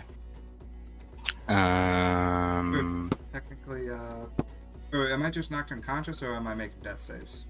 You're unconscious. I can't get a nat 20 and wake up. I'll let you roll. I'll let you roll it still. So roll on your turn. 14. That will hit. 9 slashing. Okay. Second attack is a 13. That'll hit. Matches. 11 slashing. It's looking rough. Okay. And then Fenris. Bite attack. Dirty 20. That'll hit. 9 piercing. Tail attack. 22. That'll hit. 9 bludgeoning. It's looking really rough. Okay, watch this real quick. Havoc's gonna get a nat 20 on his death save. Watch this. Damn. Damn. Yep. 1 success. But you're fine. It is going to turn, and it is going to stupid mutt. And is going to make an attack at Fenris. Okay. Say 20 to hit. Yeah, that hits.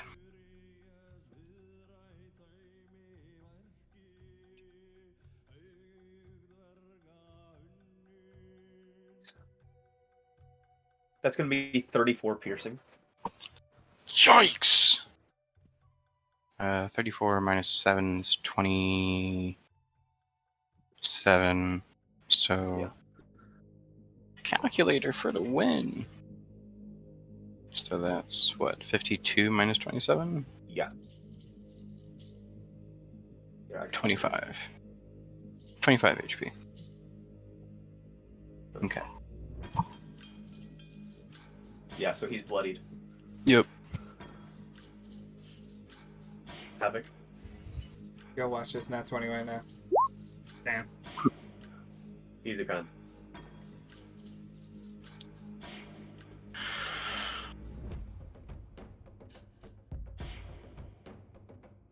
I can't wait till this thing runs out of Arctic animals and like turns into a penguin next.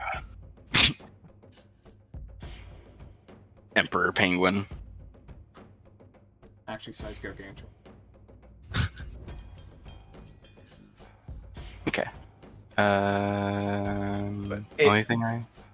Towers over you, and as it looks down, it just says, "Where is the real beast at?"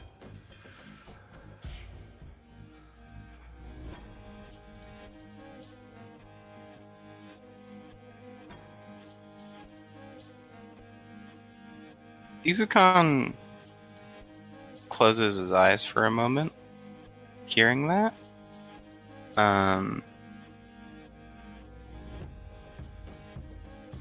Takes a deep breath. And what does he do? Let's see. Havoc just went down. His animal just got attacked.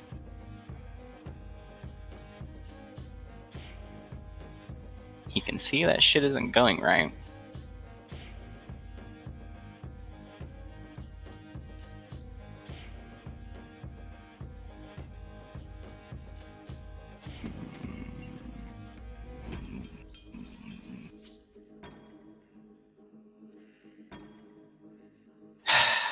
Does he take off the limiter? Yes or no?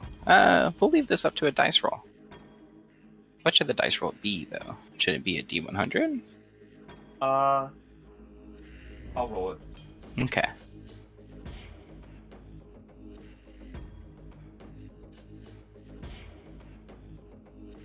Havoc, you try, or not Havoc, Izukan, you try to just let everything out, but there's something holding you back. I wonder who it is. It's almost like it's Izukan. Damn, weird. Anyway. Izukan is just gonna do what he's been doing this entire time then. First attack. Crit. That's a 15 slashing. That's second attack. Second attack is a dirty 20. That'll hit. 9 slashing. How do you finish it? Izukan will grab both of its tusks, rip off one, and just jam it straight through its forehead. Like God of War kill kind of thing through the head, yeah. The mammoth collapses to the ground.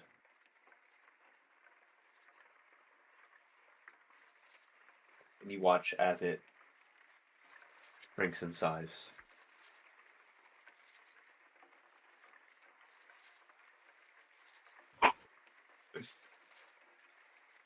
Wah, wah. And you watch as the furs kind of turn into this pelt over this figure's shoulders as they stand upwards. And you can see a dark-haired human, ears slightly pointed at the ends. But he wears dark animal pelts and green armor. And he just kind of looks at you. He has this long, glaive scepter thing in his hands that he kind of uses to push himself up.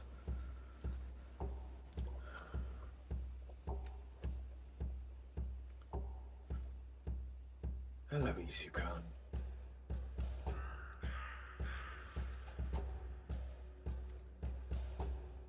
Izukan's just kind of staring blankly. You definitely recognize this was the boy.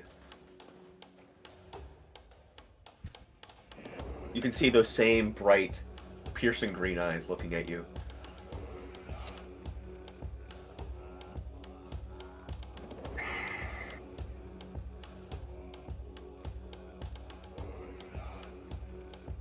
Izukan's still in a rage, so he's still... Dude hasn't stood down or anything. He hasn't put up his hands or anything.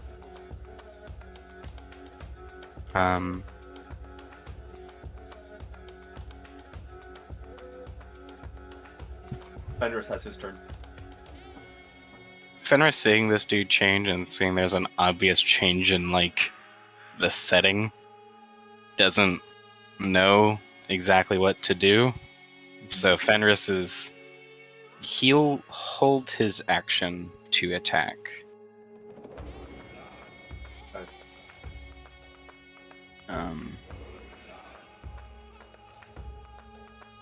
He holds his action.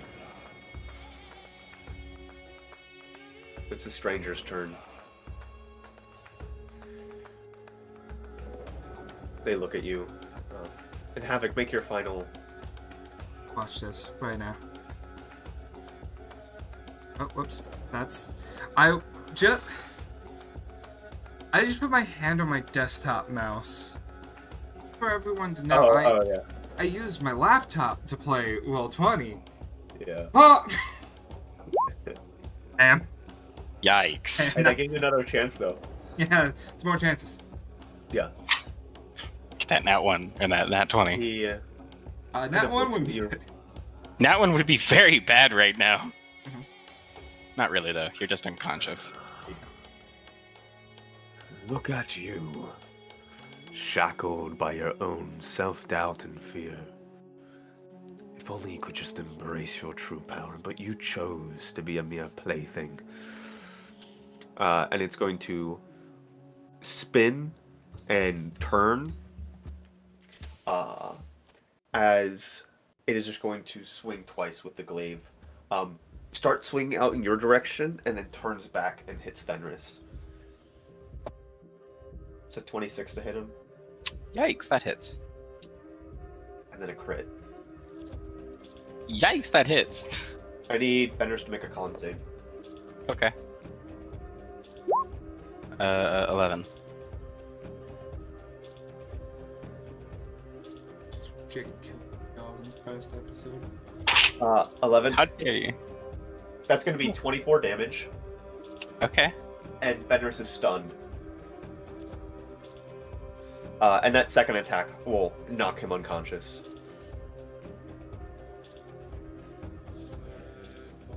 Doggy go night-night. And he just kind of turns back at you with this grin on his face. And as the scepter's held, he just kind of does that thing where he waves you forward. Yep. Izukan.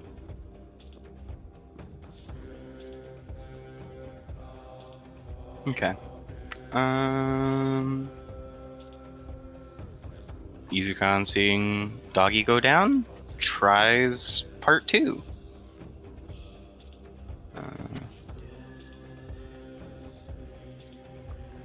At this point, as you see, it's a dog going down that gets you.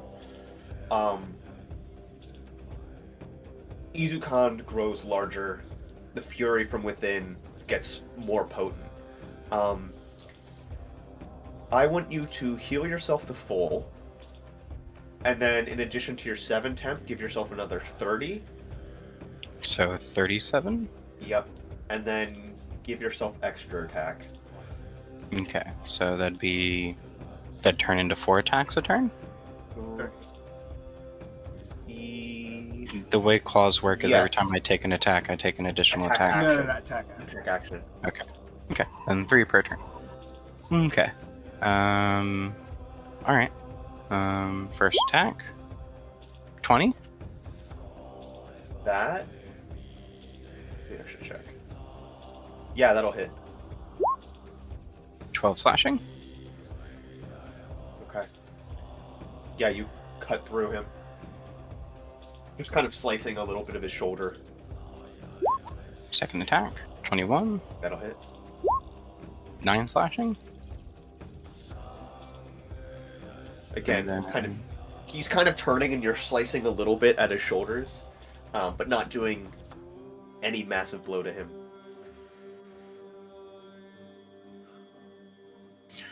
Would you say that with this I can make other types of attacks as well? No. No, Just still yours. just claws? Mm-hmm. Okay. Damn. 12? Well. I didn't call reckless. Oh so- yeah. That'll just miss. At that last one, he kind of fully spins out of the way. You would have to move in, right? Yeah. As he spins, he's going to just kind of laugh. Ah, tell me, Izukan, do you even comprehend the depth of your heritage? Seems like you've been living in blissful ignorance. Well, maybe not totally blissful. He smiles. And he's going to make 2 swings against you. It's a 29 to hit, That'll hit. and that'll be 2, 3,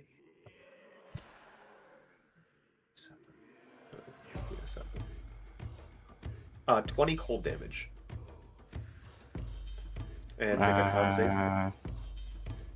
All the way down to 5. Oh, you resist that. You're resisted. Yes. White Dragonborn? Yes, so actually no, 10. Sorry. Yeah, 10. So that'd go to 27. 10 HP. And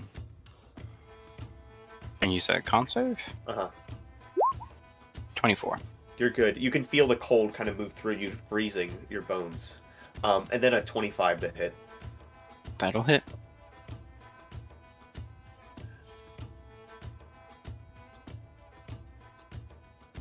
$26 cold this time, so half to 13. That'd bring it down to 23, 13. Okay. Havoc, death save. Watch this. Watch this. Damn. Damn. I'll say Havoc is like semi-conscious to where he can like see, but is just way too weak to do anything. Izukan. First attack. We're gonna call reckless on these, because yeah, Okay. Izukan's a little Yeah. I know it's new abilities, but future. Yeah. Call it future ahead of time. first mode. Yeah. But First that will attack, crit. Yeah. Yep. Okay. 15 slashing.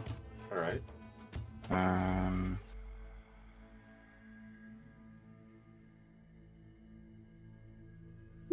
Second attack is at 25. 8 slashing. And then final attack is a 21 for 8 slashing. So 16 plus 15, 31 damage. Mm-hmm. Yeah, just cutting into him. You can see you are scratching a bit at the pelt and the armor, but he's still just, with each swing, it feels like you're never able to land like the full hit. Even the one where you put a lot of energy behind it, it's still just this graceful slide back and forth in the snow, moving and just spinning around you, essentially.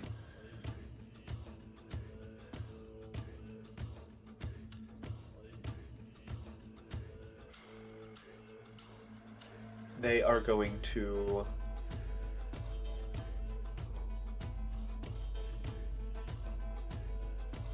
just kind of smile and look at you.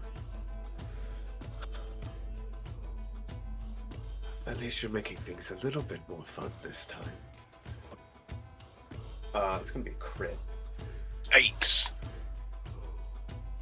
I didn't even roll with advantage.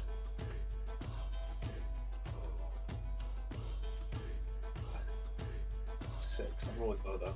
7.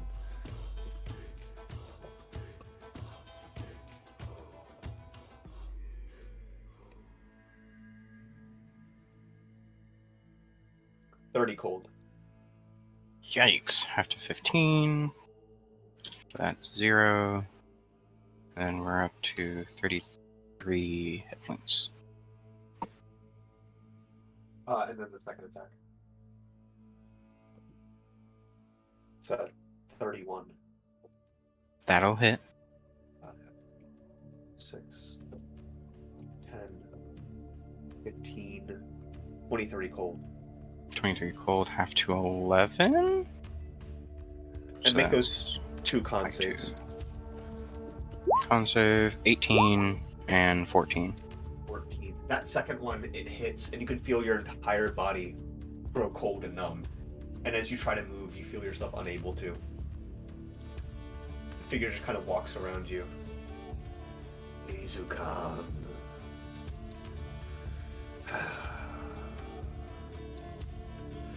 You know, I must say your performance was quite disappointing. I was expecting a bit more from the fabled mad worm at the glacial peaks. We don't all get what we hope for. In that time, it seems like he wastes his entire... the entire time that you're frozen up, he wasted kind of mocking you. And you break out of the stun. It's your turn. Okay.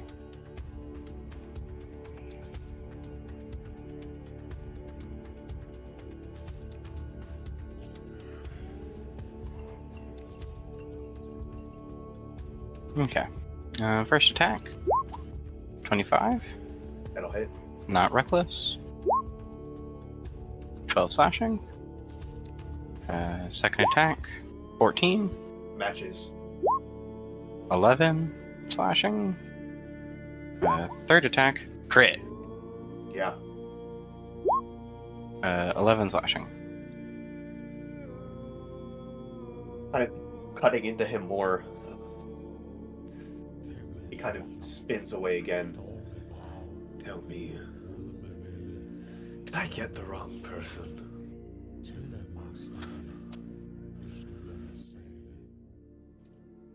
And he's going to...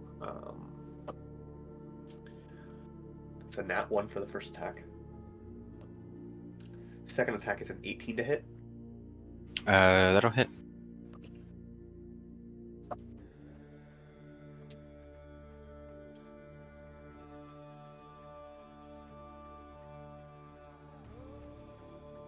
24 cold.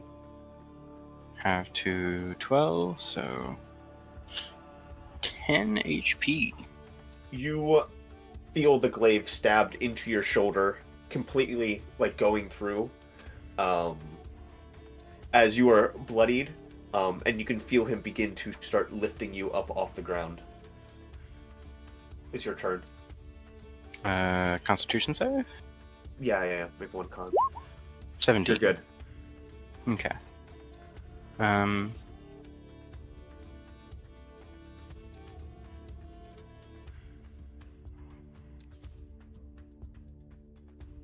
Does he look bloodied at all? No. No? Okay.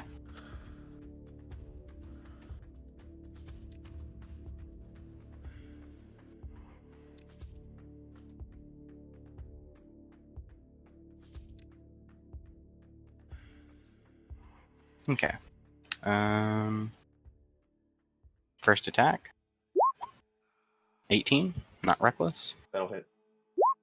7 slashing. Second attack. Nat 1. Fucking misses. Third attack. 9. Misses. You hit the one, and a little frustrated, he pushes you up on the spike, and you're surprised by how strong this individual is. As they hoist you up in the air, keeping you out of range from you making the other 2 attacks. And then they just turn and they throw you off the edge of the glaive as you go rocketing towards the rocks. You take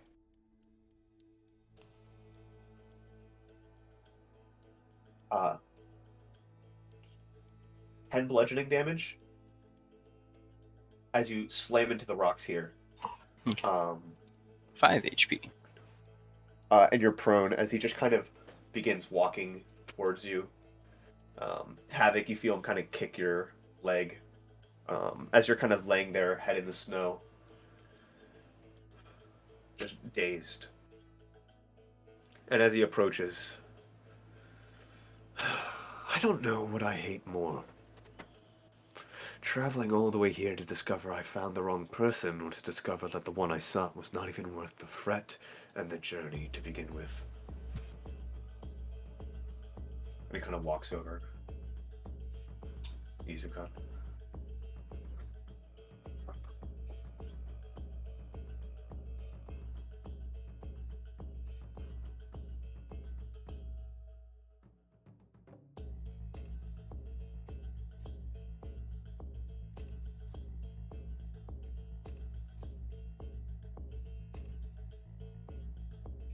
Izukan on death's door.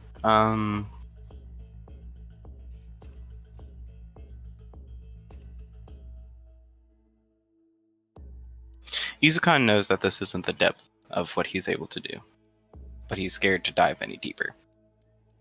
But if he doesn't, he dies here. So let's roll those dice and see if he dives deeper.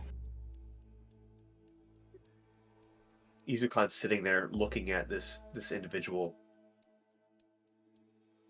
There is just so much fear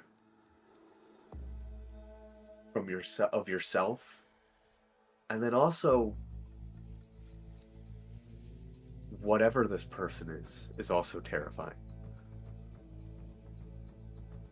And you feel yourself unable to tap into that reserve that you know that you should be able to have, but you've cut yourself off from for so long.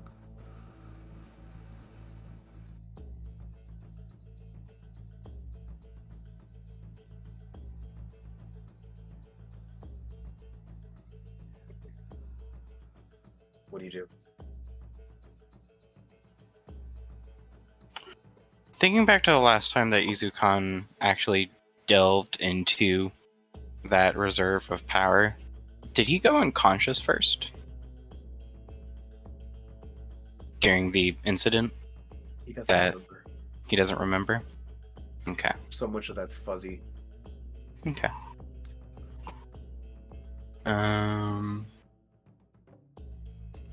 Izukan will spend half of his movement to stand back up.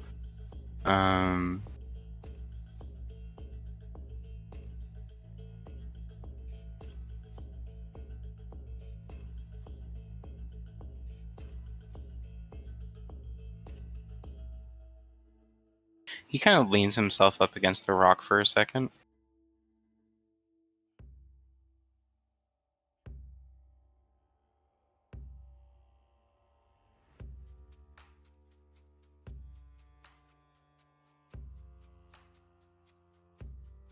Why?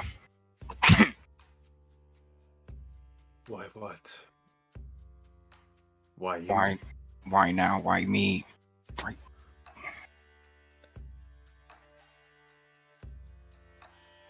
I came here because Asia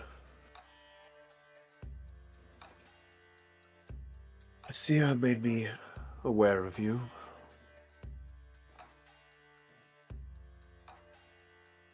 You know you're a dragon, right? Your kind. Your kind were meant to destroy mine, the giants. You're a beast. You're not of this world. And you're a threat.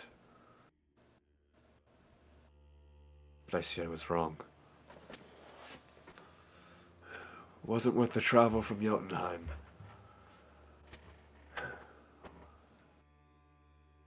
Why would I even? I came out here looking for a fucking kid. And you think I'm a threat?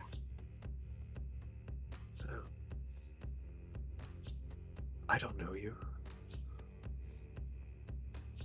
Not too well. Not personally.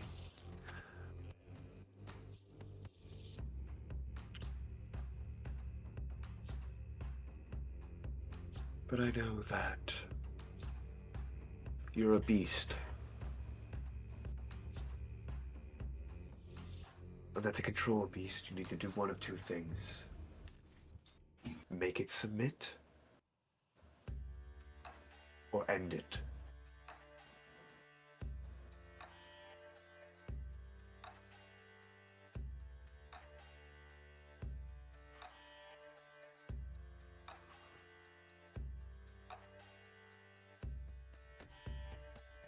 I'm just glad it seems that, you haven't gone down the wrong path yet. And if I find you do, I will end you.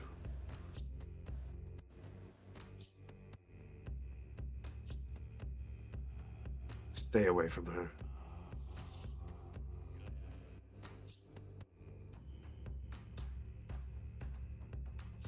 You don't even know who I'm talking about. Wow, No. you really know jack shit. Nobody told me anything about me, even in the glacial peaks. They said I arrived one day.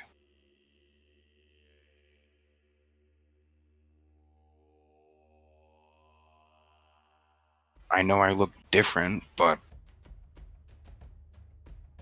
You are different. How about this, Izukan? When he walks over to you, kind of fearlessly looking up at you. I let you live. Alright?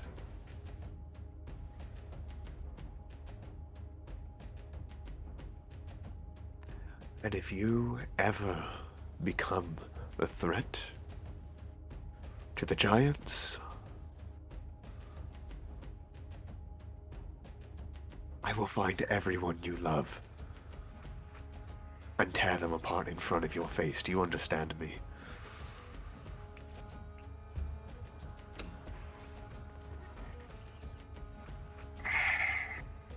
yes. He turns, begins walking away. As he walks over, he sees Havoc again, who at this point has kind of turned his head and is kind of barely conscious, no. looking over. Havoc 100% is keeping his head in the ground. Oh, He has okay. massive ears. He can hear all of Okay. this perfectly Okay. fine. Okay. He'll kind of walk over to Havoc, seeing him. Will pick him up by the scruff of the hair, face out of the snow, and lean down and look at you.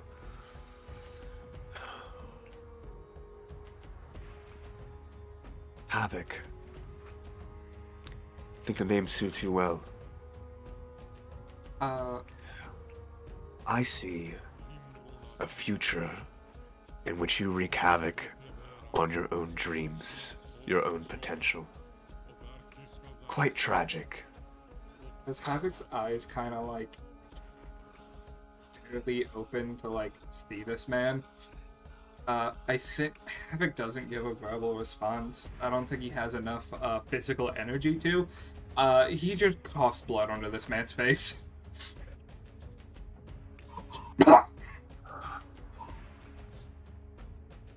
He hits your head into the ground several times, and you can feel your nose start to break. And he picks you up, a bloodied mess of a face. Do you know what they say about heroes, Havoc? Their children often wither in the shadow of their greatness. You're no exception. And he presses your head into the ground once more. I think he just hears a really muffled, like, through the snow.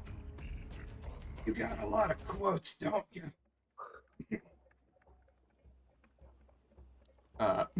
Before passing out. He kind of turns back and looks at you, Izukan.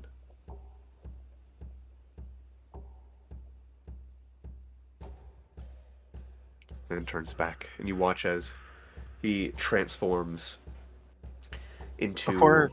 Before he goes away, Uh-huh. Izukan will kind of pick himself up a little bit.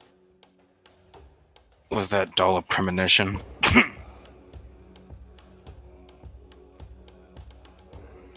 No, it was a gift. Keep it. And you watch as it transforms into a hawk and begins to fly off.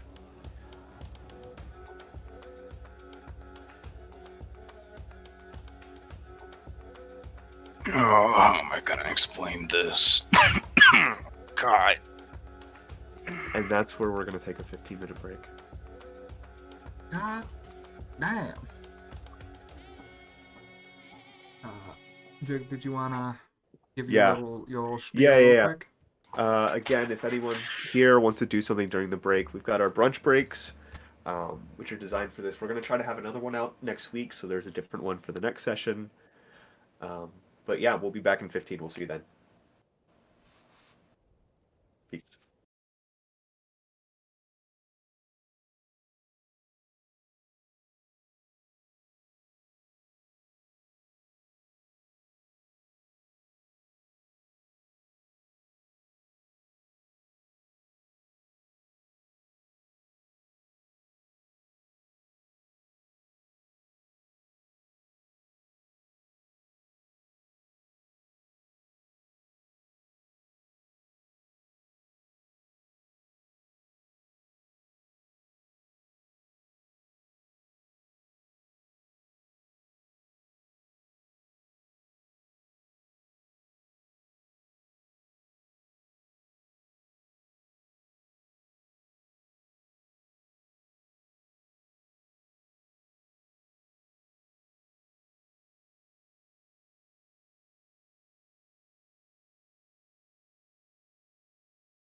And We're back. welcome back, everyone. Wee. So, the scene picks up. Izukan, covered in your own blood, just kind of propping yourself up along the stone. You look over and you see Havoc's blood pooled out from around his face.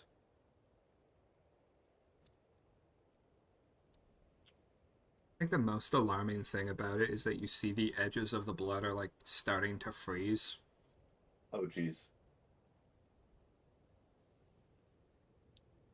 And then Izukan watches Havoc for a moment. Is he still breathing? yeah, Okay. Then he's not moving. it's strained, but he's breathing. Yeah. Looks over at Fenris. Is Fenris still breathing? Mm-hmm. Strained. Same thing. Yeah, Okay. Fenris seems in a lot better condition though. Fenris also didn't get his, face smashed into the Mhm. snow undetermined amount of times. Yeah.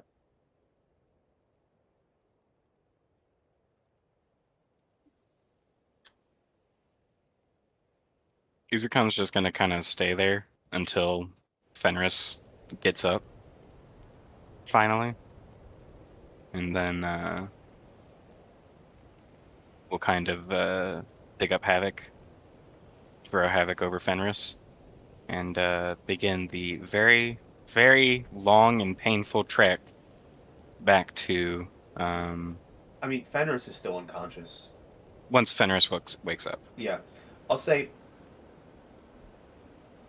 it's a while, and you're not in good condition to really go traveling out in the snow now at the moment either. So just kind of sitting here, you sit still for a good long while until Havoc eventually kind of, you see him pick himself up a little bit. Short rest amount of times? Huh? Short rest amount of time? Yeah, like 2 hours. You see Havoc just kind of like pushes himself up. Like kind of gets it so his face is no longer like sitting in his own blood.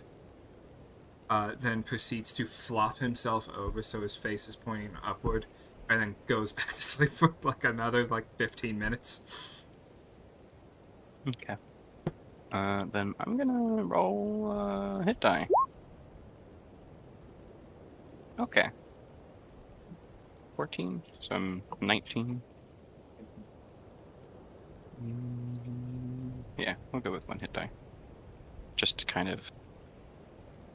show that Izukan's kind of patching himself up, using whatever bandages and stuff like that he can, that he carries with himself. He doesn't carry any potions or anything like that, but he carries basic bandages and medical supplies. That's good. Yeah, Havoc, you kind of lay on your back for a bit. You hear Izukan just kind of there, moving around. Havoc still with his eyes closed, at this point just sprawled out in the snow. Just completely painted red. Yeah. What the hell? What? What? I don't know.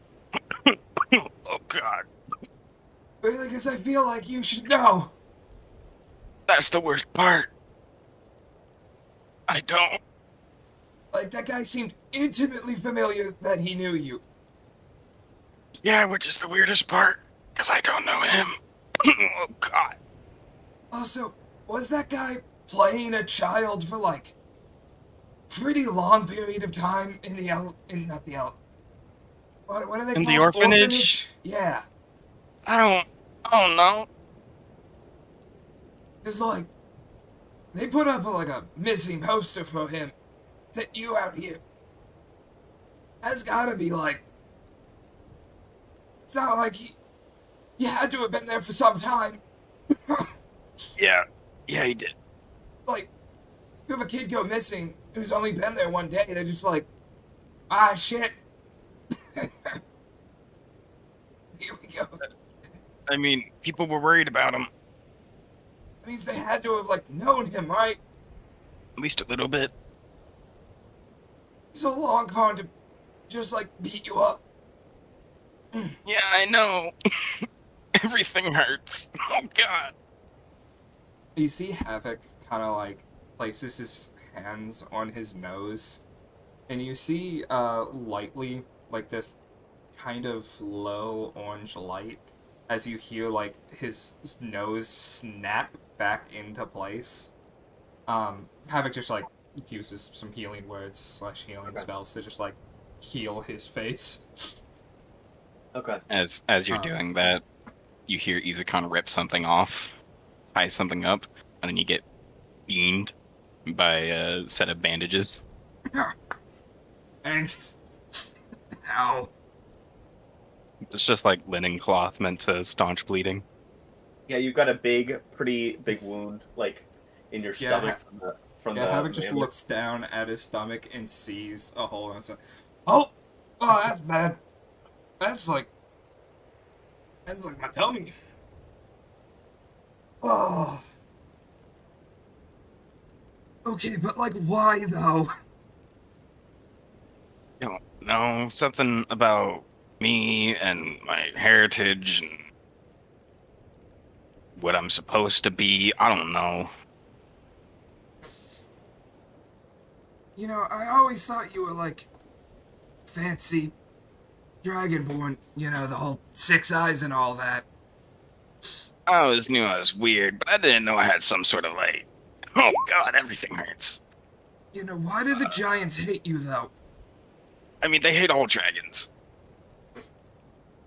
But like, this seems pretty far. This seemed targeted. Yeah, this wasn't just like, it's a dragonborn. F that dragonborn. No, that's Izukan. F Izukan. Oh God, why does everything hurt? Also, what did he call you? Like the mad worm of... Oh, the mad Frozen- worm of the glacial peaks. That is a really cool name. What? I have a feeling Man, that's it's. really good. Oh God. I have a feeling it's in relation to thing that happened in the glacial peaks when I was there. That's really specific. But That's good. It's true. and you see at this point Havoc like takes the bandages, sets them aside as he just like earlier before like when he like needed a quick like bandage, like he just burnt the outside of the wound. But you see now that like Havoc doing a knows hole in some his level chest. of like actual healing magics, as you see just like his intestines just kind of like fold back into place. As he's just fine. Also, while we're on the topic, son of a hero?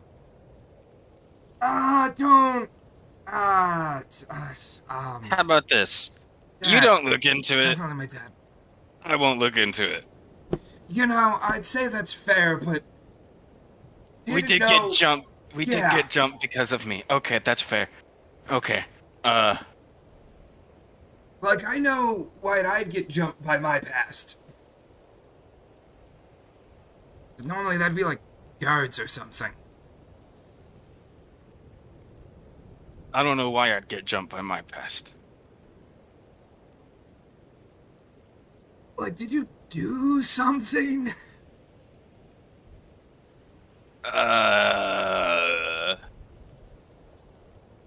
Like, this seems like another case of, like, this required a lot of effort for this to go down. He did also say he traveled a very long way to be disappointed, so... And I guess that's why he didn't kill you. He also didn't kill me because he said, like, don't interact with her. And then... I don't know who her is, but I'm gonna take his advice, cause that hurt. I get. Does he mean like the general? Just like all women? No, no, no. Don't talk No to him. women. Oh, I don't know. It's more specific than just women, because he didn't say don't talk to women. He said don't talk to her. Oh God. I don't Oh, know. He's a giant. Maybe he was bad at translating. maybe. Oh God. I didn't even know that could hurt. Oh God. Uh, And you see at this point, Havoc like kind of stands up and stretches. Like he still looks visibly fucked up. Like his clothes are torn up and um like you see like there's still bruising and stuff kind of forming and going on. But like Havoc looks surprisingly fine for having been on the floor with a hole in his gut 18 seconds ago. I'm gonna have Fenris roll hit dice, D8, because that's what it's. His health is 78 plus 21, so D8 plus 3 per hit dice, same level as me. I'm assuming. You're muted, by the way. Yeah. Okay. Wow, that's horrible. You He gets kind of 17 health look back. over at Fenris, and he hasn't really moved. But then you hear something,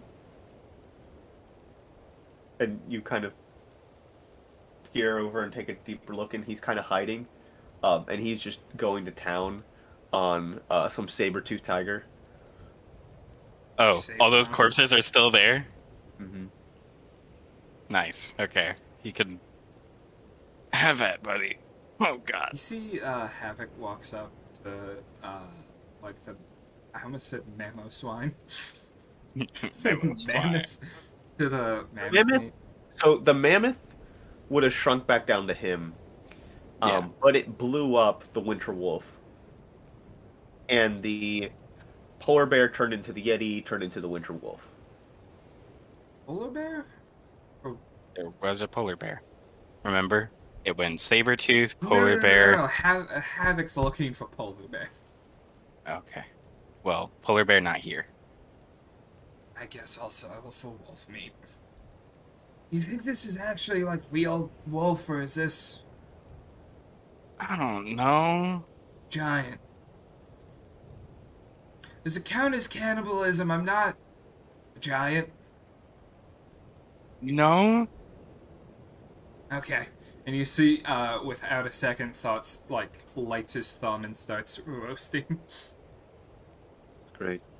Like, it's not even like, you know, like a cooked piece. Like, it's definitely like a chunk of flesh with skin and fur that he's, like, holding by the fur. Just like, shh. In that part of it.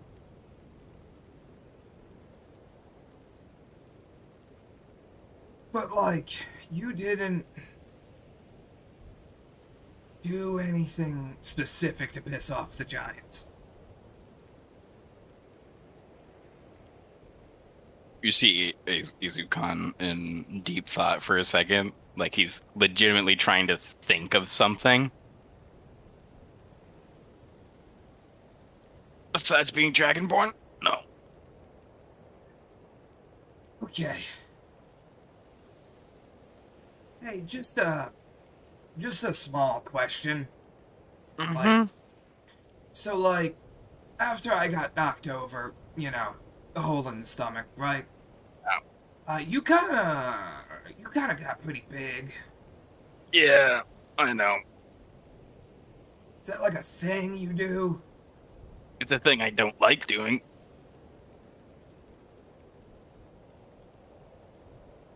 Okay, because I was gonna say that seemed pretty cool, but then also like, he seemed like really like goading you into it. Yeah. He was. And then I did it. And then he kicked my ass.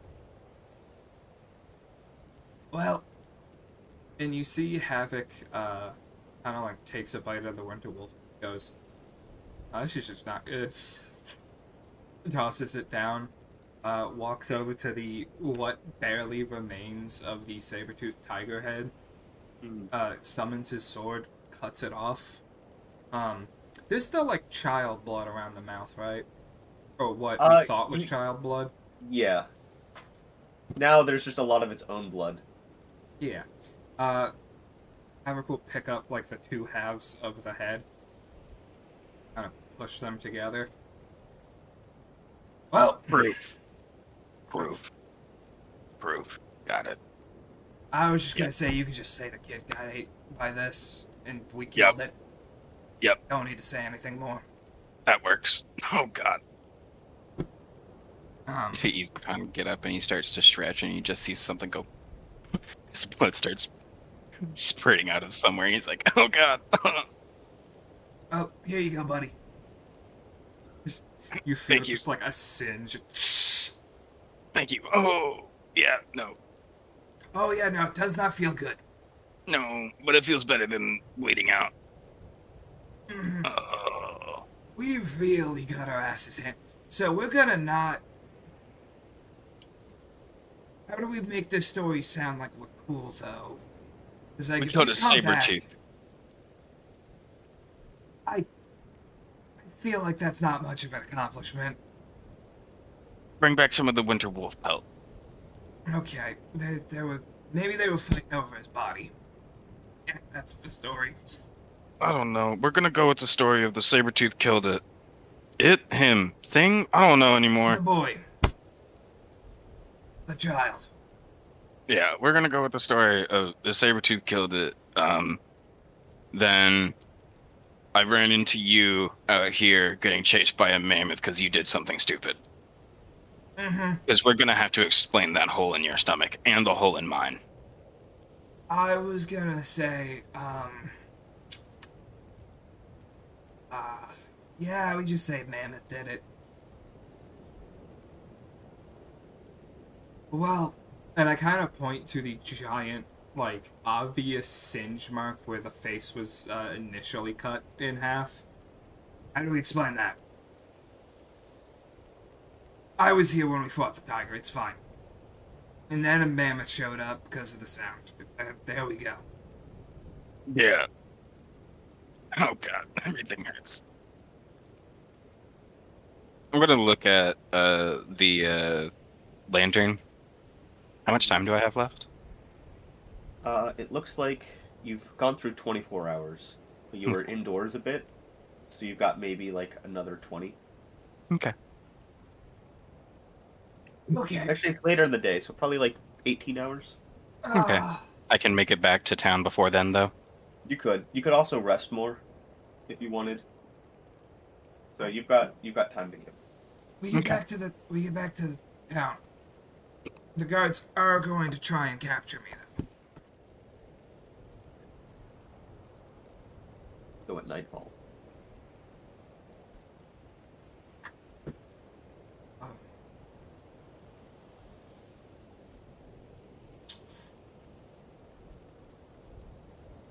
You're good at nightfall. yeah. Also, if you don't show up, that means I don't have to explain. Where'd the fire come from? Whatever. The torch. Izukan, I have the feeling. I have the feeling I'm a better liar than you. You probably are. I don't know quite yet how I'm gonna get myself out of the guards, but I'll figure it out when we get there. Okay. But before that, let's just, I'm gonna take like another hour.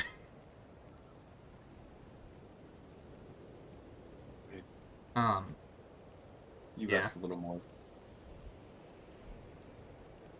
I think Havoc just straight up takes a nap. And you do. By the time you guys really get moving on the path again, maybe like 1 in the 1 in the afternoon. And you're a good ways out from the city. It's probably, with the recent snow from the storm last night, it'll probably take you the rest of the day to get there. So it's a nice long trek through the snow. As you're moving, I'd like one of you to make a survival check with advantage, or both of you can make one as you're navigating. Izukan. Believe in you, buddy. Get us home. 9. Okay. And make athletics checks. Alright. Second, make.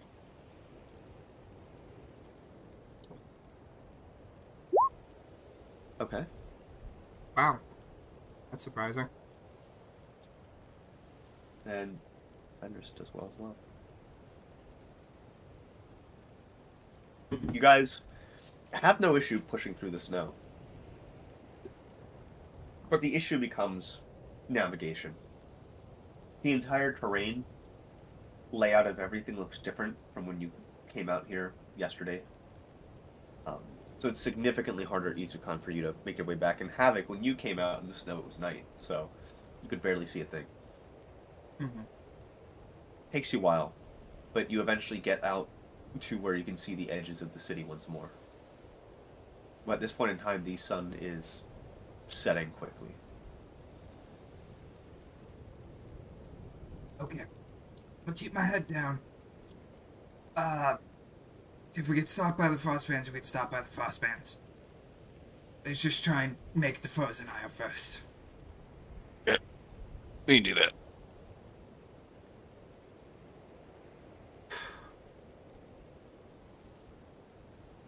You make your way to the frozen ire through the streets. Make a stealth check.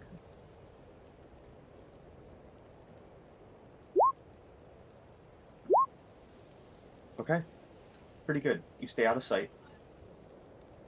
Havoc, specifically. You guys do a fine job. You've been in the city for a while, Havoc. Kind of navigating through Dark Sprawl. You get your way to Frozen Ire Inn. What do you do once you're outside? And I'm assuming you're along like the back of it, not the front. Izukan will tell Fenris to go to the stables. Izukan is going to go through the front because he doesn't need to hide himself. Yeah. Before Izukan goes in, Havoc's gonna say, "They probably have a bounty on me." And you'll see he, like, reaches, like, into his coat, pulls out some rope, and just will tie up his own wrists. You know. Okay. I mean, it is 100%, honestly, it really doesn't matter how tight you tie rope around Havoc's wrist, he'll just burn it. But, like, you know, as a visual. Yeah. Visual notation that he is currently captured. Yeah. You step into the ire as the door opens and Havoc is bound. Everyone kind of looks around. And they see you. And there's kind of this silence that washes over the room. Izukan kind of behind him, pushing Havoc forward. Buddy! Everyone kind of curiously watches. So you go over to your seat. Izukan, and you can see Baradoff stands there before you. Well, well, well. What have we got here? First off, takes the ice globe out, puts it down, grabs the two halves of the saber-tooth head, puts it down.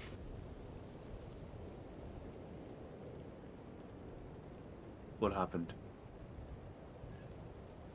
You know, it's funny that, I ran into Izukan last night. I didn't expect I'd end up, well, I was gonna say trying to save a kid, but, well. And I kind of, Havoc just looks over at the, Sabretooth. I mean, it was kind of already too late.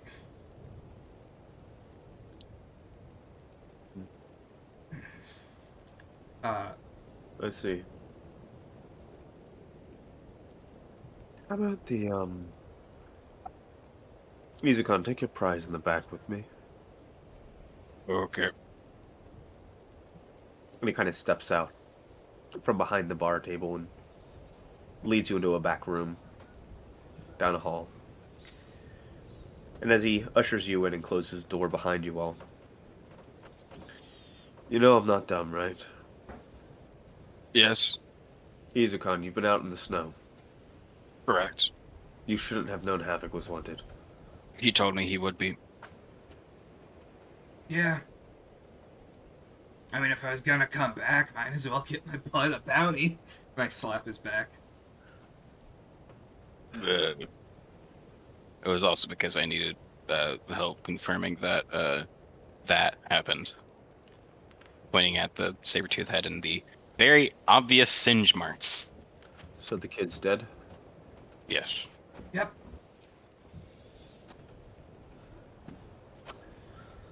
I'll get you a reward later. Havoc. Yeah. What do you think about me? Do you want me to be honest, or do you want me to lie to your face? I'll be honest. I think you're really mean. But...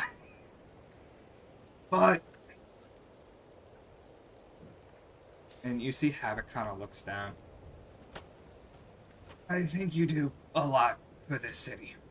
And you're always looking at what's best for it.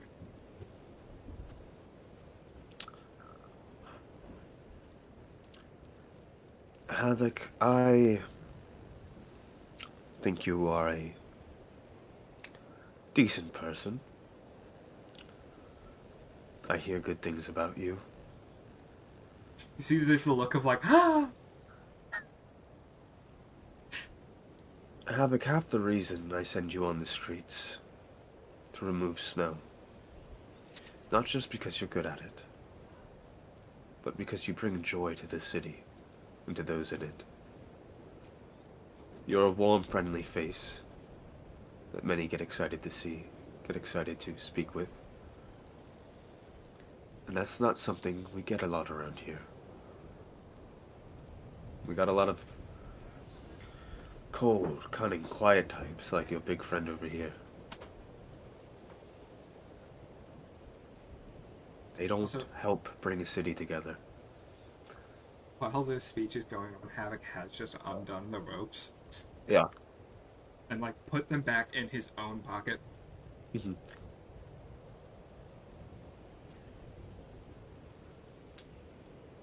Seems there's some friends of yours that think the same. And you see a look.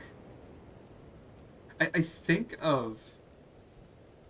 I think it's actually of worry. As Havoc has kind of like. He has put it together that whatever this was definitely goes deeper. So knowing that like anyone has come to Frosthorn in the recent time saying stuff like that probably means they were on that track. Mhm. So you'd believe me when I said I was completely set up, right? Potentially. You have friends who think that there's something more to it.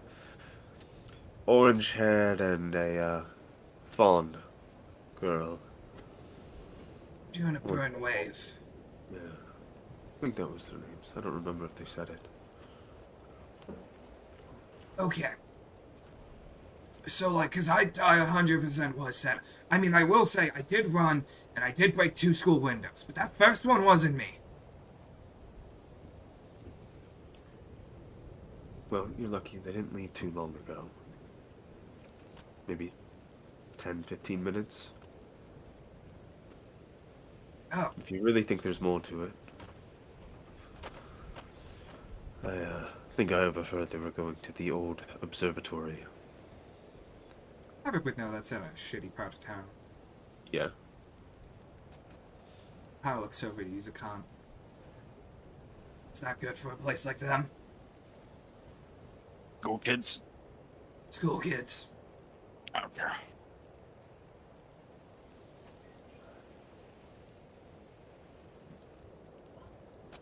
They seem to have, like, any beads or anything.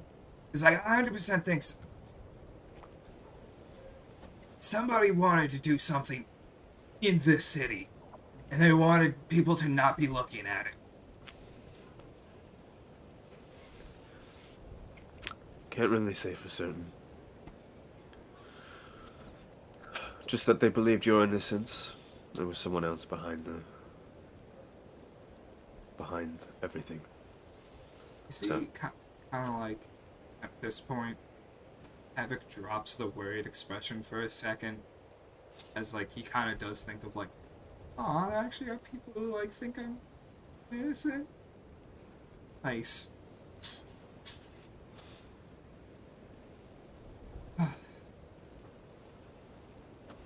Yeah, Izukan, we definitely need to get over there quick, though. Okay. Havoc will pull out a couple of silver pieces. I know this is really informal. Can I get, like, a cloak? My current clothes are in need of repair. Sure.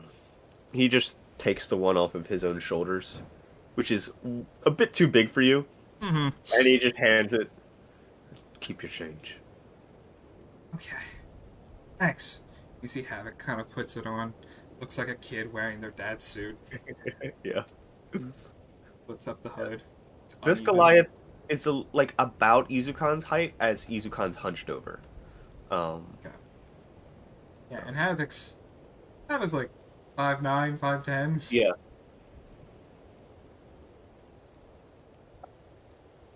Well, best of luck.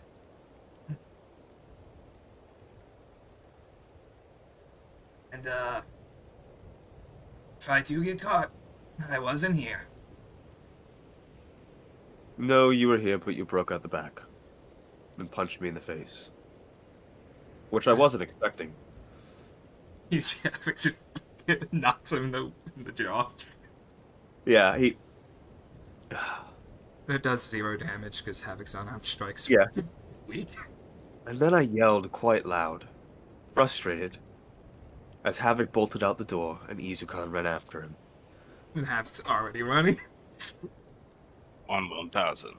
2 1,000. 3 1,000. You're good to go. 4 1,000. Okay. Izukan briskly walks enough that he is moving faster than people expect him to, but he's not fully running. And you hear Frosthorn yell out behind you as you're kind of jogging out this door to this room, out into the snow.